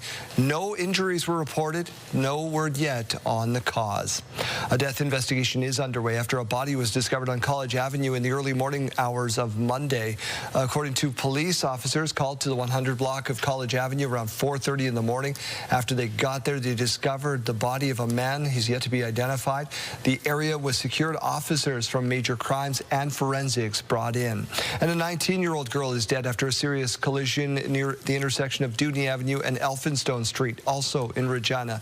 Officers called to that area at noon on Sunday after the woman was reportedly struck by a driver in a vehicle. The investigation revealed that a freight truck left the road and struck a light post and a bus shelter. The 19-year-old was inside at the time. No word yet on charges. Overnight, U.S. President Donald Trump returned to Washington after his trip to Egypt and Israel, where he celebrated what he called an historic dawn of a new Middle East. But questions do remain this morning about details of the U.S. brokered ceasefire deal and what lies ahead for the region. Rachel Scott reports. Overnight, President Trump arriving in Washington after traveling to the Middle East to mark a historic breakthrough, a ceasefire in Gaza and the release of all living hostages. But tough questions remain. Who will take over governing Gaza and who will rebuild it? And how or if Hamas will disarm? With growing calls for Palestine to be recognized as an independent state, the president not committing to a two-state solution. We're talking about rebuilding Gaza. I'm not talking about single state or double state or two-state. We're talking about the rebuilding of Gaza. President Trump wrapped up his visit to the Middle East in Egypt, where more than 20 world leaders were awaiting his arrival. The rebuilding is maybe going to be the easiest part. I think we've done a lot of the hardest part because the rest comes together. 2 years after the war began, President Trump also on the ground in Israel, greeted with a standing ovation by Israel's parliament, at times chanting his name. Some even wearing the president's signature red hat, calling him the peace president. The president celebrating the return of all 20 living hostages to their families. The hostages are back. It feels so good to say it. And then turning to the future of the region after 2 years of war, calling it a historic dawn for the Middle East. This is not only the end of a war. This is the end of an age of terror and death and the beginning of the age of faith and hope and of God. Rachel Scott, ABC News, Washington. In Russia, the Russian targeted a hospital in Kharkiv in the latest strike in Ukraine. Officials say the strike damaged the hospital while knocking out power to 30,000 customers. As winter approaches, Russia has refocused recent attacks on Ukraine's electricity and gas infrastructure. This as the U.S. president turns his attention from the Middle East to Ukraine. Erdogan is respected by Russia. Ukraine, I can't tell you about, but he is respected by Putin. And he's a friend of mine, you can see. On board Air Force One, the president suggested Turkey's president can play a role in ending the war in Ukraine. Ukrainian President Volodymyr Zelensky will be in Washington Friday for a meeting at the White House. He and the president have spoken about the U.S. potentially providing Ukraine with Tomahawk missiles. Thanksgiving celebrations over the weekend in Saskatoon. We turn our attention to Jeremy Dodge. Good morning. Good morning, Daryl. So anybody who prepared a traditional Thanksgiving meal this weekend knows it takes a lot of work. So imagine preparing one for hundreds of people. Well, Saskatoon's Friendship Inn did just that, and it took days of preparation leading up to Thanksgiving Monday. Hallie Mandrick has the details. Volunteers and staff at the Saskatoon Friendship Inn worked very hard on Monday to prepare up to 2,500 Thanksgiving meals for those who might not otherwise have one. It's been an army of people working for about a week now, prepping everything that we would have, at our own homes for a traditional Thanksgiving meal. So it's everything from roasted turkey to the stuffing, the mashed potatoes, roasted veggies, the all-important gravy, and of course cranberry sauce and pumpkin pie for dessert. Herman says Thanksgiving is often the busiest day of the year at the Friendship Inn, and while it takes a lot of preparation, the community response is encouraging. People are really grateful to have a place to go, to celebrate, a holiday like this, the same as we would with our friends and family. While Thanksgiving is a particularly busy day, Herman says the other 364 days of the year also require a lot of help. We love our volunteers. They are the lifeblood of what we do here at the Friendship Inn. It's about 1,300 hours of volunteer time every single month, regardless of what's happening. Any random day in February or July, we need those helping hearts and hands. The Friendship Inn operates 365 days a year and fundraises about 95% of its operating costs. Anyone looking to donate food or funds can either do so in person or online. Hallie Mandrick, CTV News, Saskatoon. Well, fishers in Atlantic Canada raising concerns about their livelihood. Daryl, what are they saying? In PEI, they fear their livelihoods are on the line as two diseases devastate catches. Meredith Saru reports. Oyster fisher Robert Bernard scans the losses. 95% of his oysters are dead, wiped out by two diseases, MSX and dermo, which don't hurt humans, but kill or stunt the shellfish. Bernard says he's on the brink of going bankrupt, and others are drowning too. Beyond stress, you don't eat, you don't sleep. your body is destroyed mentally. And it's a very scary time for a lot of people that I talk to. He made around $8,000 all year.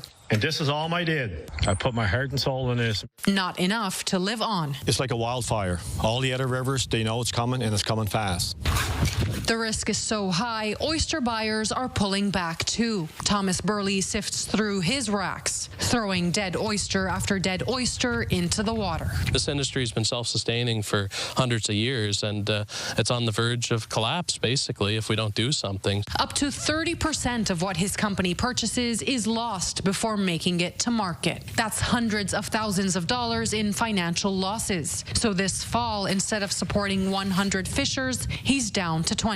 There's pain out there, and the spin-off effect is going to hurt every aspect of our rural communities. Industry leaders are calling for immediate financial relief. PEI's Department of Fisheries says $2.7 million has been approved, mostly for research, testing, and surveillance. It's promising financial support programs in the future, but it's unclear when that help will land.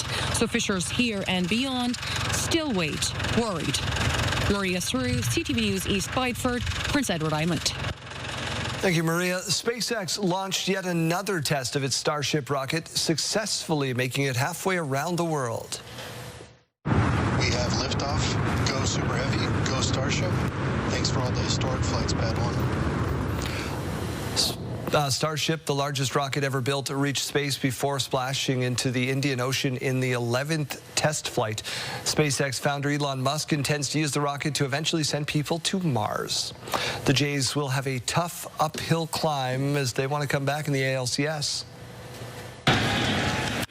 Shot to right center field. Varsho on the run. He's at the track. He's at the wall. It's gone.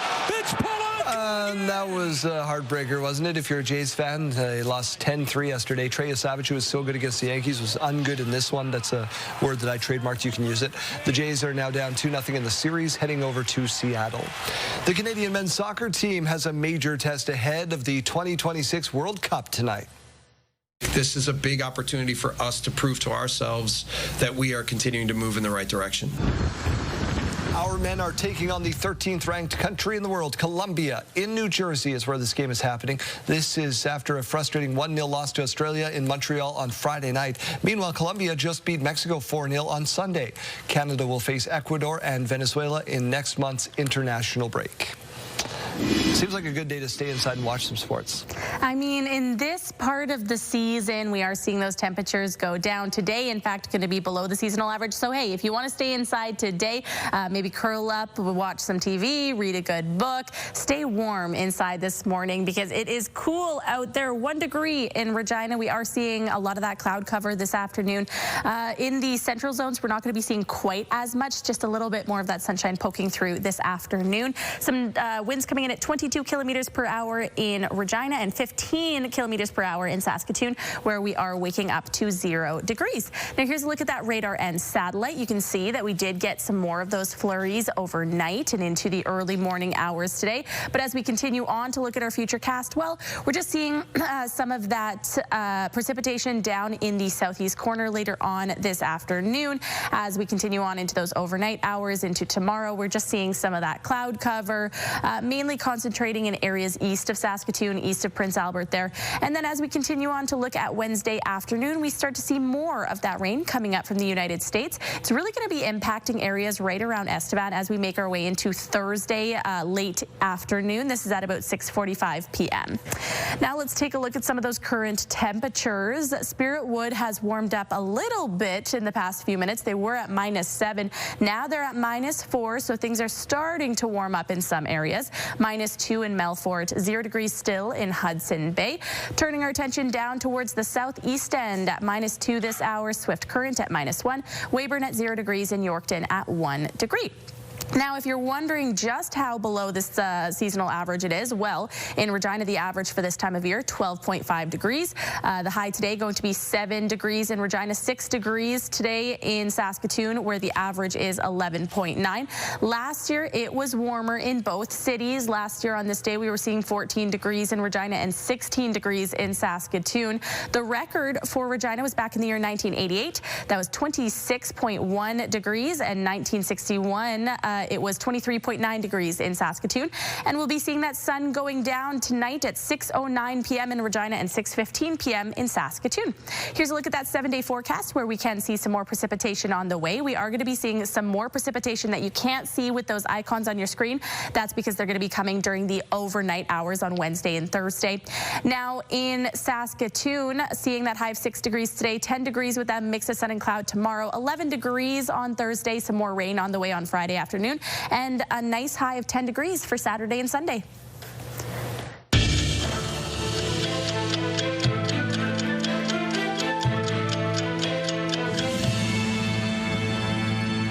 On this day in 1957, Lester B. Pearson was awarded the Nobel Peace Prize for his role in resolving the Suez Crisis in Egypt. October 14th, 1998, Canada's first diamond mine opened in the Northwest Territories. And October 14th, 1979, Wayne Gretzky scored his first NHL goal for the Edmonton Oilers.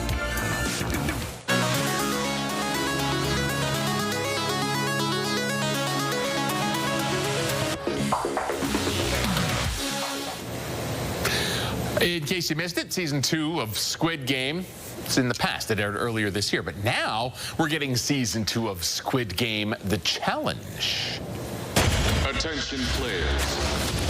The next game is about to begin. Ours is nothing to sneeze about. So this series will stream with new episodes over 3 weeks in November, of course, based on the actual TV show, though not putting their lives on the line, though, the contestants, right? There's not going to be murder and death. This is going to start streaming November 4th on Netflix. Did you watch the first one? Kayleen already said no. No, I did not. You were not Sorry. in it? No, I watched the first season of the actual show, but that was as far as I got. I've never seen any. I think they started with like the 500 people or something like that. In the first episode, they chopped it like down to 100. It was. Oh wow. It went way too fast for me, I think. But I'll try. I'll probably watch that one too, while eating some sort of fabulous dessert.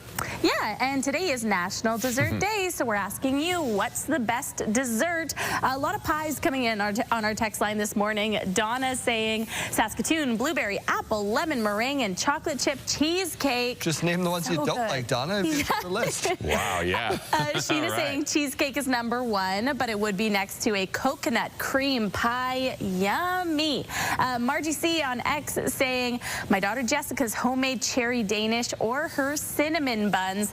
Yummy. I have to throw something out here. A couple years ago, we had somebody bring in giant cinnamon buns to the newsroom. Daryl, I don't know if you remember. I was pregnant at the time, and oh my goodness, it made me the happiest that I've ever been in my whole life. And now that I'm thinking about desserts, I want those cinnamon buns back. If you were that viewer, name yourself. I'm so sorry, I forget your name. I want those again.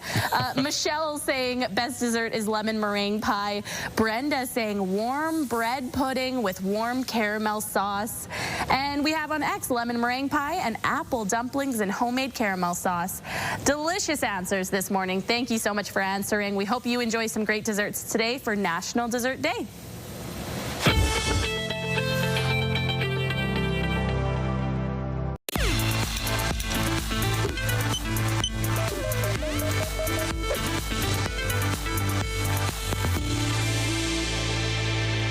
A new warning for parents about how social media is affecting preteens. Researchers finding the more time kids spend on sites like TikTok and Instagram, the lower their scores on reading and memory tests. Even just 1 hour a day on social media was found to have an impact. This not only shows us that a small amount of social media can actually potentially interfere with learning, with school performance, but also that there's a dosage effect.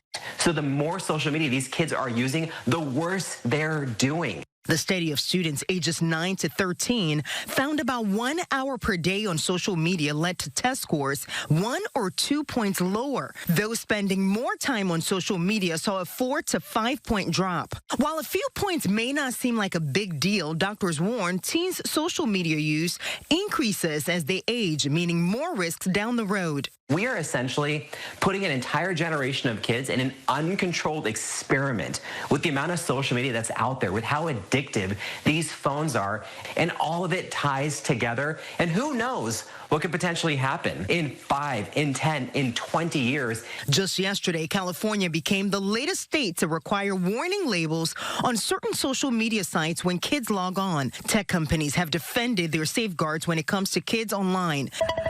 Effective today, Instagram says it's limiting what teens can see and do on the platform. It says if a user under 18 searches for an adult topic or an account that typically posts content deemed inappropriate for minors, that content will now be blocked. We really are striving for teens to be able to have an experience on Instagram that a parent would understand to be a PG-13 experience. Faith Abube, ABC News. Health Report, brought to you in part by Saskatchewan Blue Cross, protecting your health since 1946.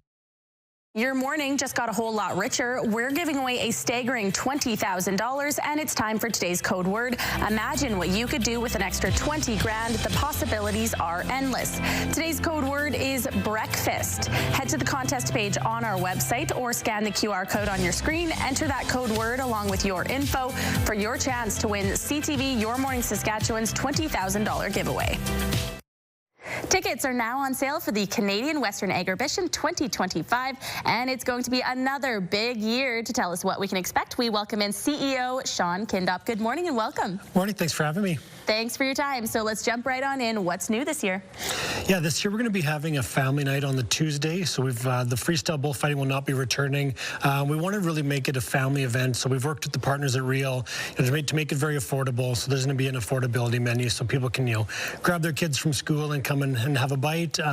We're also going to be having a sensory hour this year. We want to continue to be inclusive and allow those people who may not be able to experience Agribition, just due to sensory overload. We want to be able to have a welcoming environment for them. The Party in the Dirt's going to go down to one night this year, just really have a big bang to end the show off. But and all of your favorites are going to be returning as well. And this is an event that brings people in from around the world to right here to Saskatchewan. For you, what do you think it is that makes this event so special? The Canadian genetics that we have on display here are second to none. The producers that we have across Canada that come and that showcase their livestock in Regina. The genetics are a big part of it, and just being a place that it's been proven that people can come to Regina and do business. So I think that's first and foremost, as we really respect our livestock producers, and that's what they do for a living, and we want to make sure that we're giving them a platform to continue to do business. For many people, ticket launch day really marks the beginning of this Agribition season. So what's the energy like with your team right now? Our team's so excited. We work all year for 6 days. Agribition's the best time of the year. Just it's a positive environment.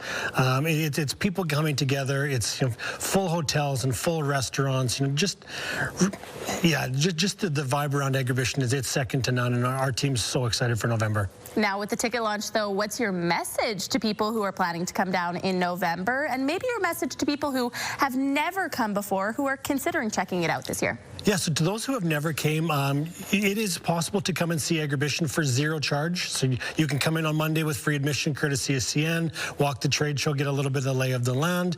If you've never been to the rodeo or never been to the one at Agribition, you can come on Wednesday for no charge as well. And those who have came, we look forward to welcoming you back. And once you came to one Agribition, you want to come again. So we look forward to welcoming everybody, and we appreciate the support from the community. So how can people grab their tickets if this all sounds good? Yeah, Agribition.com. All right. Thank you so much for your time. Once again, this was the CEO, Sean Kindop, for the Canadian Western Agribition 2025.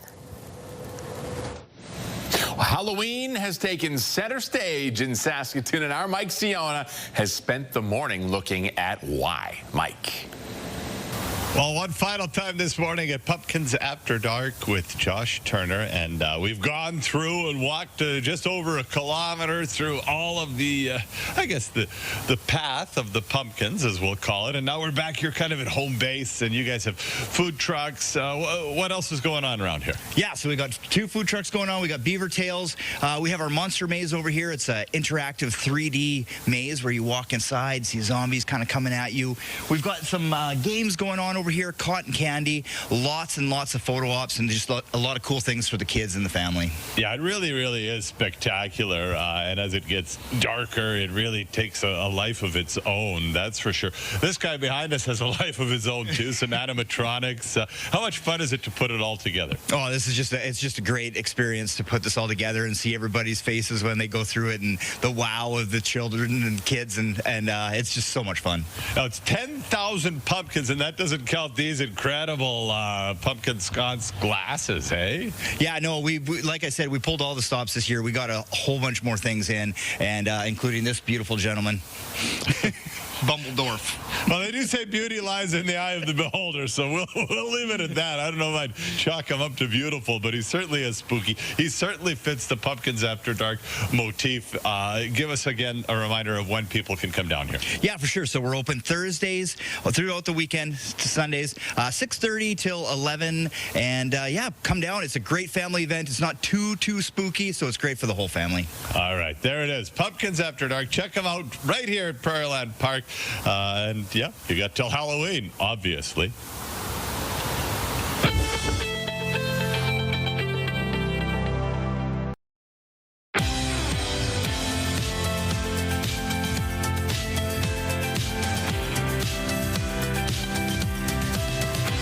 Your Morning Saskatchewan. It is just about 8:30 on your Tuesday. Thank you for being with us. And Canada Post resumes work today to deliver your mail.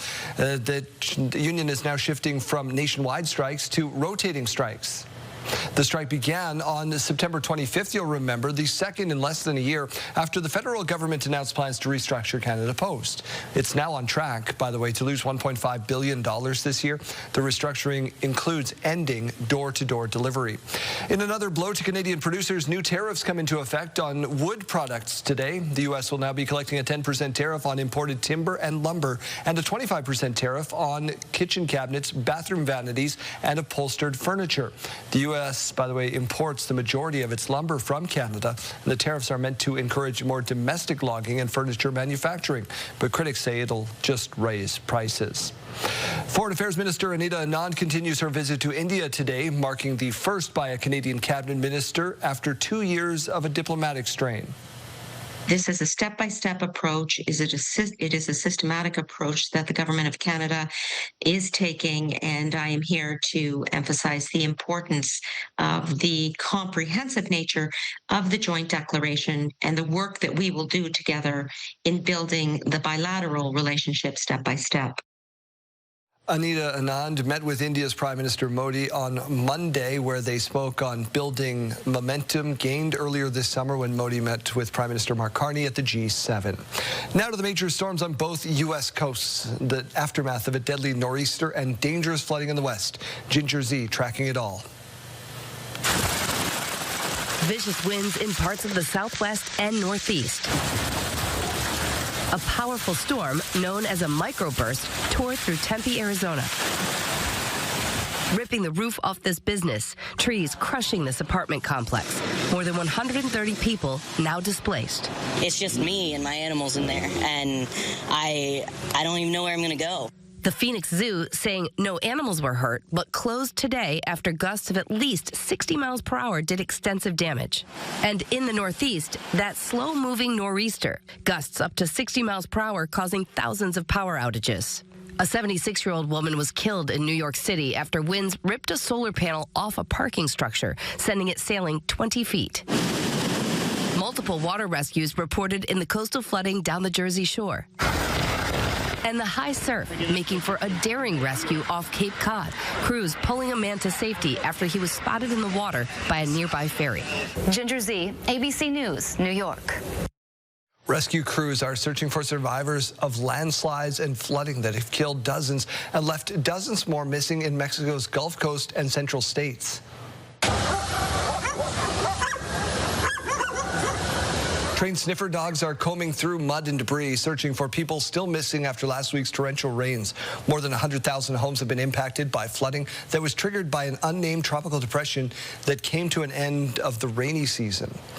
A new era for hockey hit the ice in Saskatchewan as they dropped the puck on the province's first competitive senior-level league, exclusively for women. Here's CTV's Alison Bamford on the special opportunity.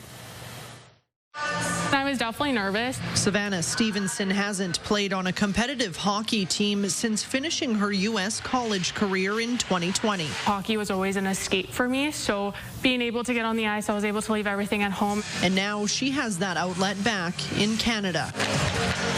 This is the first game in the inaugural season of the Saskatchewan Senior Women's Hockey League. Before now, when girls aged out of university sport or the under-22 league, that was it. There's so many girls that stop playing, stop being involved. It's just almost a sore spot because it's not there anymore. This league fills a long-standing gap in a province that already has more than 100 senior men's teams. This is step one. This is the groundwork, and it's going to become something, and we're a part of that first step. Co-founders Jenna Merck and Megan LeBlanc built the league from the ground up, with the goal of giving women the opportunity to play competitively for longer. It's going to be a learning year. Everyone knows that, and it can only get better from here on out. 11 teams across the province will play 12 regular season games, structured to strike a balance for players. We're mothers, we're family people. We have jobs. To have that season a little bit shorter condensed so that people can plan around their schedules and we can have good quality talent, I think is really important. Players say the launch of this league comes at a time when women's hockey is booming. The NHL hired its first ever female coach last year, and the Professional Women's Hockey League is entering its third season. If you look at female hockey in general, there's a lot of huge things happening, and I think this league is another monumental moment. A league of their own that they hope will stand the test of time. Allison Bamford, CTV News, Saskatoon. Well, Sunday was a notable day for the Regina Malayali Association to celebrate South Indian culture through their first edition of Varnam at Dark Hall, taking place over 4 hours. A number of cultural dances occurred, including some that I cannot pronounce. The association started back in 2014 as a not-for-profit and has grown to 13 members now. So there are a number of different art forms, such as Bharatanatyam, Mohiniyattam. Then there are some specific traditional art forms from the province of Telugu, Telangana, Andhra, Tamil Nadu, and Karnataka. There will be also group performances demonstrating the cultural diversity. Varnam also saw organizations and committees from other Saskatchewan cities taking part as well. Here's a sign that the holiday season is around the corner. The schedule is officially out for the CPKC holiday train. You can see it in Brainbury, Yorkton, Foam Lake, Wynyard, and Saskatoon on December 6th. December 19th, the other line comes through, reaching North Portal, Estevan, and Weyburn. And on the 20th, it's in Moose Jaw, 21st in Swift Current and Maple Creek. American authors are on there, J.J. Wild. The full list is scrolling on your screen right now. The CPKC holiday train raises money for food banks across the country. Let's turn our attention to the Riders locking up the West for the first time since 2019. 2022 draft class with Evelyn. Harris towards the end zone. Got it. Touchdown, Riders. Riders beat the Argos 27-19 on Friday night. Team is now 12-4. That's their best record through 16 since the 70s. Saskatchewan will host the West Division Final at Mosaic Stadium November 8th. Let's turn our attention to Keelan Sawatsky and some other tough hombres, some rodeo, and we want to send people to see it. Yeah, so the PBR Saskatoon Classic is coming to SaskTel Center in Saskatoon October 24th and 25th, and we want to get you in on all the action. Enter online now at ctvsaskatoon.ca or ctvregina.ca for your chance to win a family pack of 4 tickets for the Saturday night show. Now let's take our attention over here to the Weather Center. We're seeing a temperature of 1 degree to wake us up in Regina right now. We are seeing some more of that cloud cover. Winds coming in at 22 kilometers per hour in Regina. In Saskatoon, sitting at 0 degrees. We're also seeing quite a bit of cloud cover there to start the day. Some winds coming in at 15 kilometers per hour. Now, the radar and satellite showing that we did get some of that precipitation overnight into early hours this morning. But as we continue to look over onto the future cast, well, not a whole lot on the way for the day today. We are going to be seeing some precipitation down in the south, likely just right around that southeast corner around Estevan area, Carlisle there. And then into the overnight hours and into tomorrow, well, we're really only seeing some of that cloud cover focusing down in the southeast. And then as we continue on to talk about that rain that's coming in from the United States. This is going to start late on Wednesday night and then impacting us into the afternoon hours on Thursday. And as we continue on into those overnight hours, we'll also be seeing some of that rain coming in and impacting areas around Estevan. Current temperatures showing that Spiritwood is still at -4. We have La Ronge at -2, 0 degrees up in Stony Rapids, and -4 in Buffalo Narrows. Battle Fords waking up to a temperature of -5, -1 in Swift Current, 0 degrees for Assiniboia and Weyburn to start the day.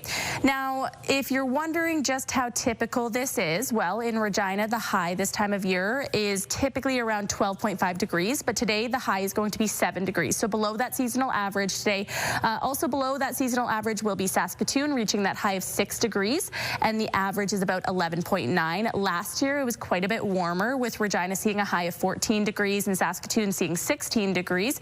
The record back in the year 1988 for Regina was 26.1, and back in 1961 for Saskatoon, that was 23.9. We'll be seeing those that sun going down in Regina and Saskatoon just past the 6 o'clock hour today. Now, the 7-day forecast showing that precipitation that's on the way for later on in this work week, Friday in the afternoon, as we get up to that 8-degree temperature with a lot of cloud cover as well, and then returning after the weekend is over on Monday. In Saskatoon, we're just seeing that rain in the afternoon falling on Friday, but there are a few places, likely around Sunday, where we're going to be seeing some of that precipitation during the overnight hours.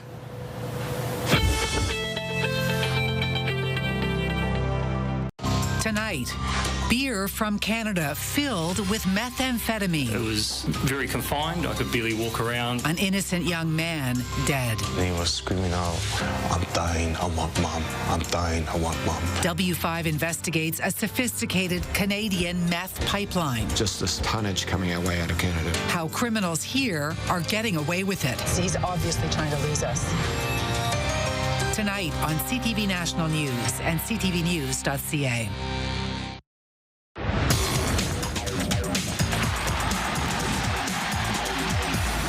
This week in sports, we focus in on the Warman Wolverines, the newest franchise in the SJHL. Welcome in their head coach and GM, Brett Pilkington. Thank you so much for doing this. Talk about the support in the first few games. This has been amazing to see junior hockey expand in this way. Well, first, thanks for having me. And, second, the move to Warman here has been a lot of excitement for the community and surrounding area, and the support in our first 3 home games has been amazing. I believe we've had 3 sellouts in a row, and again, we play at home, or we're on the road tonight, but we have 2 home games this weekend, and we're looking forward to seeing the community behind us again. What has that meant to the players who used to wear the crest of the Notre Dame Hounds and play in front of some nights nobody, and other nights a couple hundred students, to go to sold-out crowds in Warman? Well, anytime you're a hockey player and you have fans around you supporting you in the community and at the games, the energy level of the player becomes that much greater, and again, it makes you play that much better. You're still trying to make your mark in the SJHL. What has to happen here for you guys to have success as we run down the first part of the season here? Well, we're a young group, focusing on the development side and doing things right day in and day out, on and off the ice, and we just have to stick to the process and take it one day at a time, and the wins will come. Who am I watching? If I go to see the Warman Wolverines play, who is going to stick out to me? Well, I think on the back end, we have a couple. We have an older guy, our captain, Vincent Palmerine, that is exciting to watch, as well as Fierson Lewendorf, who's a young guy, and then up front, we've got a group of young forwards that can bring some offensive upside, but at the same time bring that physical play. And I think from top to bottom, there's excitement in the lineup for different ways. And I think if you get the opportunity to come out, you'll enjoy what you see. What's the identity of your club? Do you know it yet? We work on that day in and day out. Obviously, we want to build a family environment and a place where players want to come to play.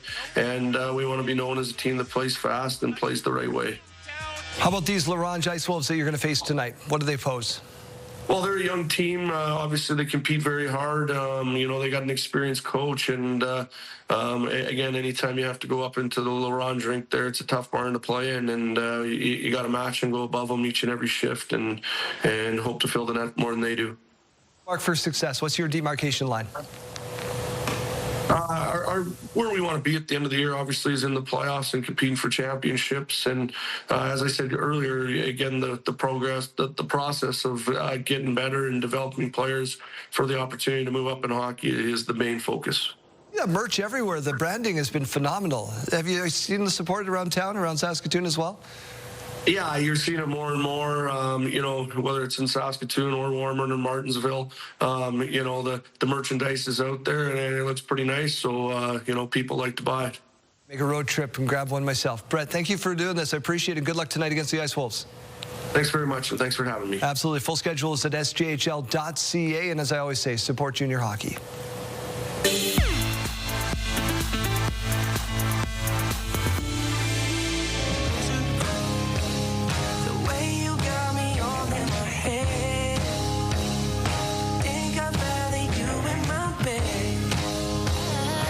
But it keep coming back like a revolving door. Said I want you less, but I just want you more. So it keep coming back.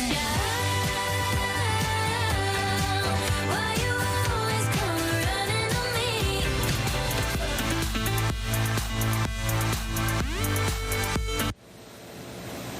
All right, let's go back out to the Moose Jaw Humane Society to check in with Janelle Pye once more. All right, well, before we wrap up the fun down here at the Moose Jaw Humane Society, we've got a little bit more to share with you. So Dana is back with me. And Dana, who is this sweetheart? This is Tolkien. He's a 4-month-old Shepherd Pyrenees mix. He was born on a farm, so he would make a great farm dog. But he has also been in town now, so if you wanted to have a town dog and train him, he'd be great for that too. Well, he is full of love. Tell us a little bit about some of this Unity Sweepstake funding. That money goes towards helping animals like this. It does, and it really is currently going a lot towards the dogs. The dogs are not moving as quickly as the cats anymore. Dogs are more work, and people are wanting to travel. So we're seeing that the dogs are staying in our care a little bit longer than they used to. And that's the case. We had a litter of 6 pups, and he is the last one left waiting for his forever home. And he's been waiting for about a month, which is a long time for a puppy. Definitely it is. And he is so sweet. I highly recommend everybody come check him out because he is a bundle of love. Now, there's multiple different charities that people can choose with Unity Sweepstakes. But what does it mean to you guys as an organization to have people choose you? Well, it means so much to us, and more importantly to the animals in our care. They need all of the best food, the best love, enrichment toys. They need the time, again. Your donation allows them the time to find their perfect forever family. Absolutely, it does. What a great incentive to help out these organizations. Now, one more time here before we wrap things up, how can people access you guys? What's the website? How can they donate? UnitySweepstakes.ca is how you can support us with our tickets. Be sure to choose the Moose Jaw Humane Society. Or if you just want to make a donation, you can go right to our website, which is mjhs.ca, and click the donate tab. Fantastic, Dana. Thank you so much for having us out this morning and introducing us to all of these sweet furry friends. Again, come on down to the Moose Jaw Humane Society. Check them out. Get your name in there because there's lots of great little souls here to come and meet. Dana, thank you so much. Thanks for coming. All right, well, that wraps things up for us down at Moose Jaw Humane Society this morning.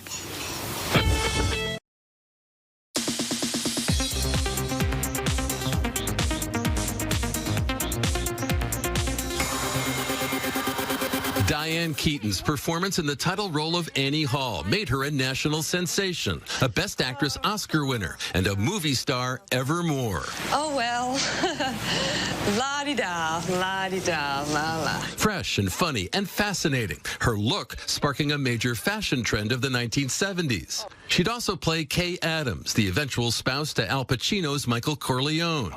You say you love me, and then you talk about allowing me to leave. Keaton also teaming with star and director Warren Beatty for the 1981 epic Reds. Portland, come to New York. You ought to be in New York. Thank you very much. I'll remember that. What? I'll remember your advice. But comedy remained her first love, where her on-screen glow and spontaneity shined. Just, take care of it. Very agreeable. Her work with writer, producer, and eventually director Nancy Meyers spun rom-com gold. 1987's Baby Boom saw Keaton's big city executive pushed over the edge by life as a single parent in the country. I just want to turn on the faucet to have water. I don't want to know where it's coming from. 1991's Father of the Bride and its sequel saw Keaton alongside Steve Martin. And in 2003 with Jack Nicholson in Something's Gotta Give. The post-theatrical popularity of her mid-career movies. You don't own me. Like her bankability-boosting hit, The First Wives Club, with Bette Midler and Goldie Hawn, saw Keaton earning the affection of younger fans, something she discussed with our Will Reeve back in 2022. There's something about you that transcends generations. I don't feel like I've transcended anything particularly, except that I've been very fortunate to have many opportunities that came my way. On and off screen, Keaton became a feminist icon. Integrity and independence, a hallmark of her personal style and sensibility. As a single parent, she would adopt and raise 2 children. I didn't choose to get married. I didn't need to get married. And the people that I was with, it was best that we were not married. I think I did the right thing. And this morning, her co-stars remembering her impact. Keaton's First Wives Club colleague Bette Midler calling her brilliant, beautiful, extraordinary. Goldie Hawn adding, "You stole the hearts of the world and shared your genius with millions." Seems like old times. Diane Keaton's death at the age of 79 announced Saturday, leaving behind work that will be fondly remembered. I need you to do me a favor and try not to be so perfect. All right. Just as she will always be. Here with you. Thank you. Thank you so much. From appearing in the original Broadway cast of the musical Hair at 22 to writing an acclaimed memoir at 65. From directing a documentary called Heaven to directing the music video for Belinda Carlisle's Heaven is a Place on Earth. And thanks to all those films, Diane Keaton enjoyed a career vibrant with creativity and a life lived on her own terms. Chris Connolly, ABC News, Los Angeles.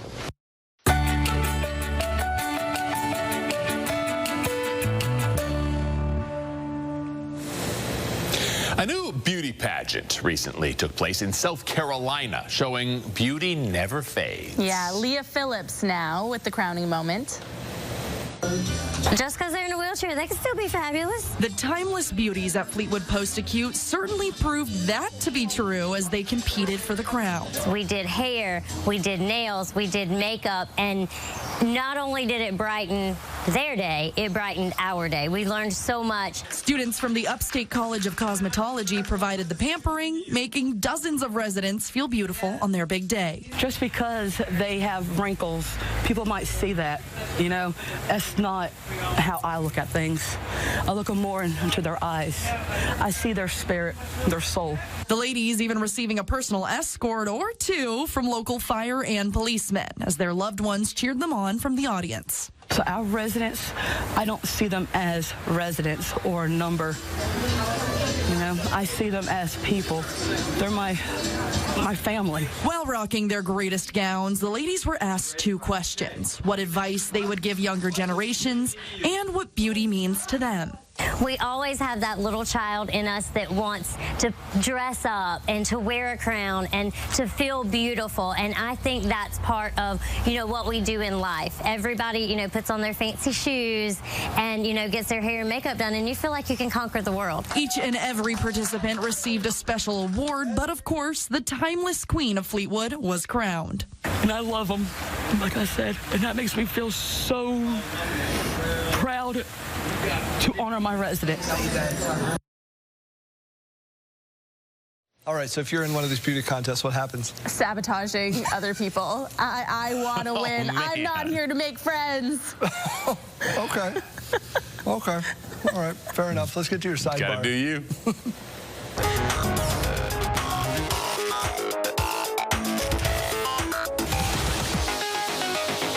He's like, I'm way ahead of you. I got this. Prize Pumpkin in England has squashed a few world records. Twins Stuart and Ian have broken 2 records for both the world's largest and heaviest pumpkin. Oh my God, look at that thing. Wow. Oh my goodness. Okay, so One weighs 2,819 pounds. The other is 1,300, which is about 1,300 kilos if you keep track. Meanwhile, the circumference is 6.5 meters. These guys are serious pumpkin growers. They've been growing these giants for the past 50 years. Why did it look like it had been deflated? A little bit, yeah. Well, I love these. I think they're just so heavy they start to collapse on themselves, right? Yeah. Gravity. Jeremy, a few weeks we get to get all those smashing. They put them on the cranes and they drop them on cars and things. Yeah. And that's my favorite part of the season. Jeremy agrees. Jeremy loves that. Yep. The Barry Barnes Haunted House has returned for spooky season. While the Haunted House is an annual staple for more than a decade, organizers say it's different every year. Space is a greenhouse which is decorated over about 3.5 weeks to become a haunted house. Boy, oh boy. They do a great job. Look at that. Yeah, that's a great one up in Saskatoon. Yeah, we got to get up there this year. JD's not going. We can go up there, but he is not coming with us. Nope. I stay far away from these types of things. All right, one more for you. There was plenty of monkeying around at a Chinese nature reserve. These golden snub-nosed monkeys spotted together around 1,700 of the primates call the reserve home. There are an estimated 8,000 to 15,000 of these monkeys left in the world. Monkeys look ridiculous. Look at them. No, I think they're adorable. Monkeys? Snub-nosed monkeys, yeah. They're a beautiful color, aren't they? Yeah, well, I was trying to figure out, like, yeah, different colors everywhere. Beautiful. Boy, oh boy. This is like, I just let this roll, you know? It reminds me of my favorite YouTube video where the monkey's sitting on a vine just like that, and then he scratches his butt, sniffs his finger, and falls off dramatically. That's Remember your this one? favorite That's my YouTube video? favorite YouTube Hold on. What does that say about you if that's your favorite YouTube video? Hilarious. Yeah. Yeah, we're learning lots. You're welcome. I'll even pull it and show it to you tomorrow. That's the time out for us. We're back tomorrow with more Your Morning Saskatchewan. We'll see you then. You know.